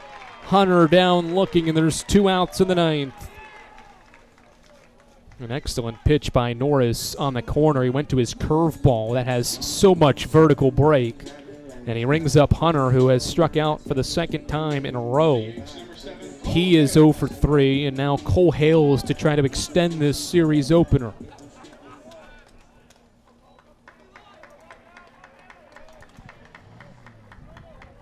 Cole Hales started this game off terrific at the plate. Home run double in back-to-back innings. He's been quiet since and takes breaking ball low for ball 1. His home run was a solo shot to start the 2nd inning. He doubled part of a 3-run 3rd. And the offense for the Indians has been silenced over the last 5 innings, having scored just 1 time despite having runners on base in 6 straight innings. 1-0. Fastball just below the knees. 2 balls, no strikes on Cole Hales, the DH. A 2-way player for this Catawba team that represented the Southeast region in the World Series last year, won the region. 2-0, fastball high and inside. 3-0 on Hales, who has his 14th career multi-hit game here today, trying to give the Indians a base runner. Here in the 9th inning, 2 outs. The 3-0 from Norris. Fastball into the turf, and Frankie Delgado lost something. That ball knocked, I think, his wristband off or something behind the dish. It's ball 4. And so Hales is aboard at first base with 2 outs. Not sure what that was. May have been his wristband or something came off as the glove dropped out of his hands on that fastball that was low. Logan Floyd will not hold the runner. Hales at first base. The first pitch is an inside fastball. 5 straight misses here from Eli Norris in the 9th inning. Hunter Adkins, the batter.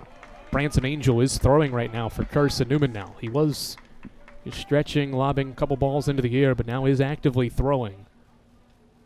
1 ball, no strikes. Norris pitches a fastball into the turf. Ball 2, 6 straight have missed the zone, and Tom Griffin is signaling defensive alignments and things to his infield as Norris will step up and regroup here prior to a 2-0 to Atkins. Eagles need 1 out to win a 5th game this season over a ranked club and snapped Catawba's 11-game conference winning streak. The 2-0 set and the pitch from Norris is low ball 3. 7 in a row have missed.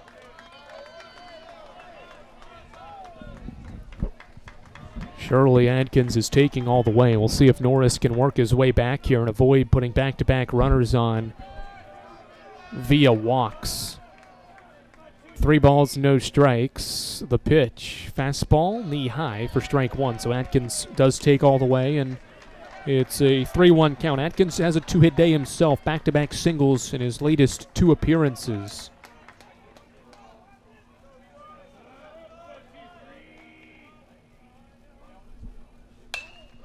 Line drive, base hit center field. Indians will extend the game on Hunter Atkins's 14th, or third hit and Catawba's 14th hit. And first and second base are occupied for Catawba here in the 9th in a 10-5 game. Here comes Ty Hubbard. This is the bottom part of the order, so certainly the order after Hubbard, 7 and 8 and 9 will follow. Certainly the part you want to face, although this is a deep lineup. It is well balanced. Carson-Newman just needs 1 out in a 5-run game, but there's 2 on for the Indians with Ty Hubbard batting. He singled last half inning against Xavier Hart. Now faces Norris. The first pitch is a fastball for strike 1. This is a good outing for Norris and an opportunity for him to pitch with some pressure. There's not a whole lot of pressure if this would be maybe a 3 or 2-run game, but pitching in the 9th inning, trying to close out a game, get back into his groove on the mound. 0-1, breaking ball, stays low and inside. 1 ball, 1 strike. Certainly tough for these Indians hitters as well to wait on good pitches to hit here as Norris has lost his command just a smidge. 1-1 set, he looks at second and pitches a fastball, waist high for strike 2. We'll see, you want to be patient in this situation, but now Hubbard finds himself behind because Norris has pumped in 2 fastballs waist high to work ahead with a 1-2 count and 2 outs. Carson-Newman's dugout clapping. Their fans behind the first base dugout and to the side are clapping as well, trying to cheer on Norris to the final out. The right-handed reliever sets at the belt. The 1-2 to Hubbard, a breaking ball. Ball 2. Frankie Delgado took 2 steps in front of home plate. He thought he had ball, or rather strike 3. Instead, it's ball 2. It was a little elevated, apparently. And the count is even. Deuce is across the scoreboard in a 5-run game.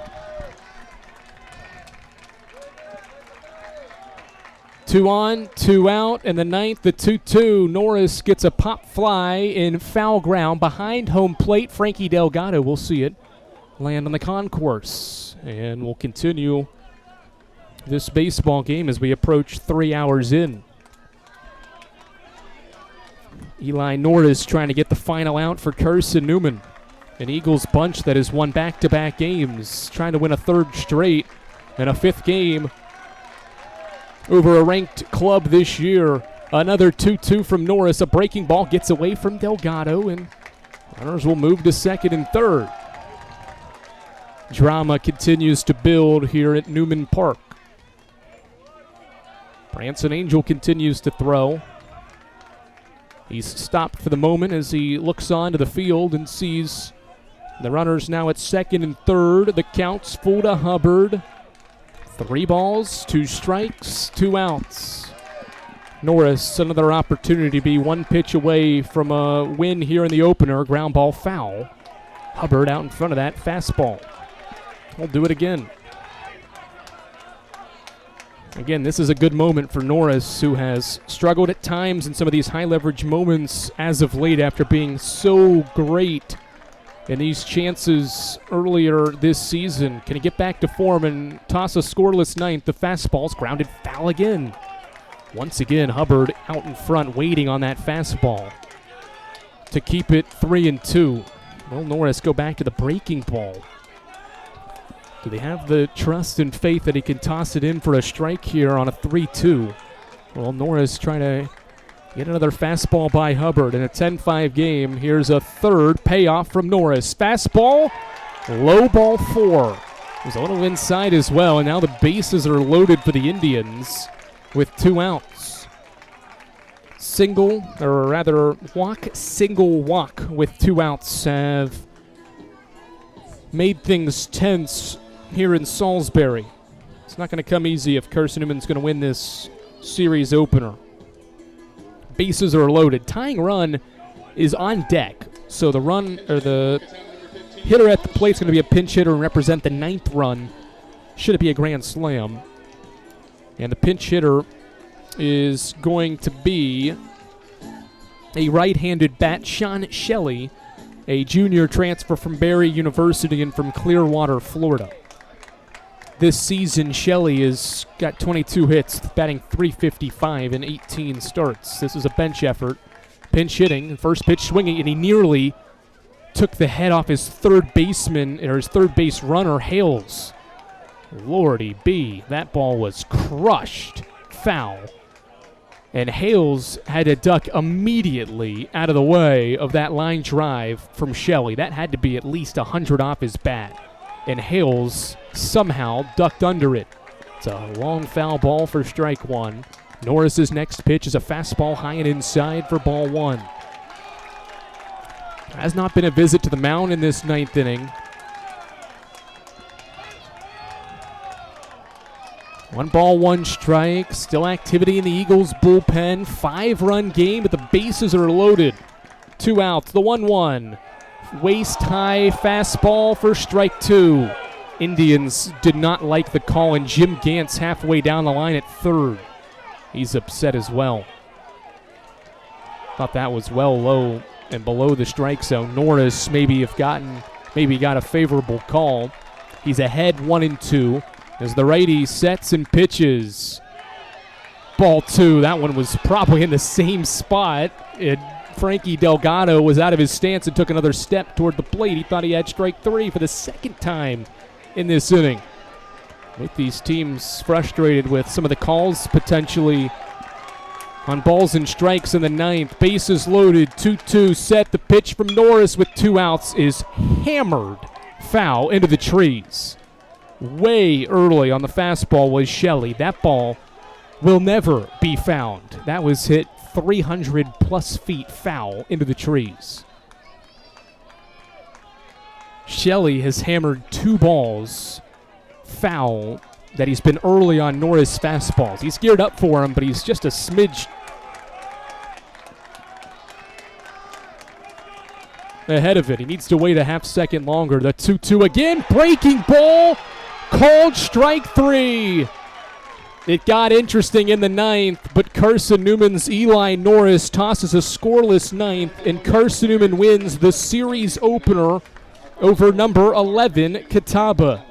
The Indians' 11-game winning streak in conference play comes to a halt in the opener against number 14, Carson-Newman. Final score 10-5. Eagles compiled 10 runs on 10 hits with an error. All 10 runs were scored in innings 4, 5, and 6. A middle innings surge propels Carson-Newman to win 32 this regular season. It got interesting, tense down the stretch, but Carson-Newman holds off Catawba in the 9th inning to win this one by 5 runs, 10-5. Winning pitcher Xavier Hardy's got his 4th win of the year, thanks to his 4 innings out of the bullpen in which he only allowed 1 run. Carson-Newman has its most wins in a season since 2008, its last NCAA tournament appearance. The Eagles had 31 wins in 2019, 2016, and 2010, and they now have 32. Eagles win 32, and they do it against 14th rated Catawba by a final score of 10-5. A game that takes just over 3 hours sees Carson-Newman win 10-5. We'll talk to you tomorrow at 1 p.m. here from Newman Park as Carson-Newman holds off a late rally from Catawba and wins 10-5 to improve to 19-6 in the league. The Indians have their first loss in conference play in their last 12 games, dropping to 30-12 and 20-5 overall. Until tomorrow afternoon from Newman Park, I'm Andrew Rogers signing off. This has been Carson-Newman Baseball on the Eagle Sports Network.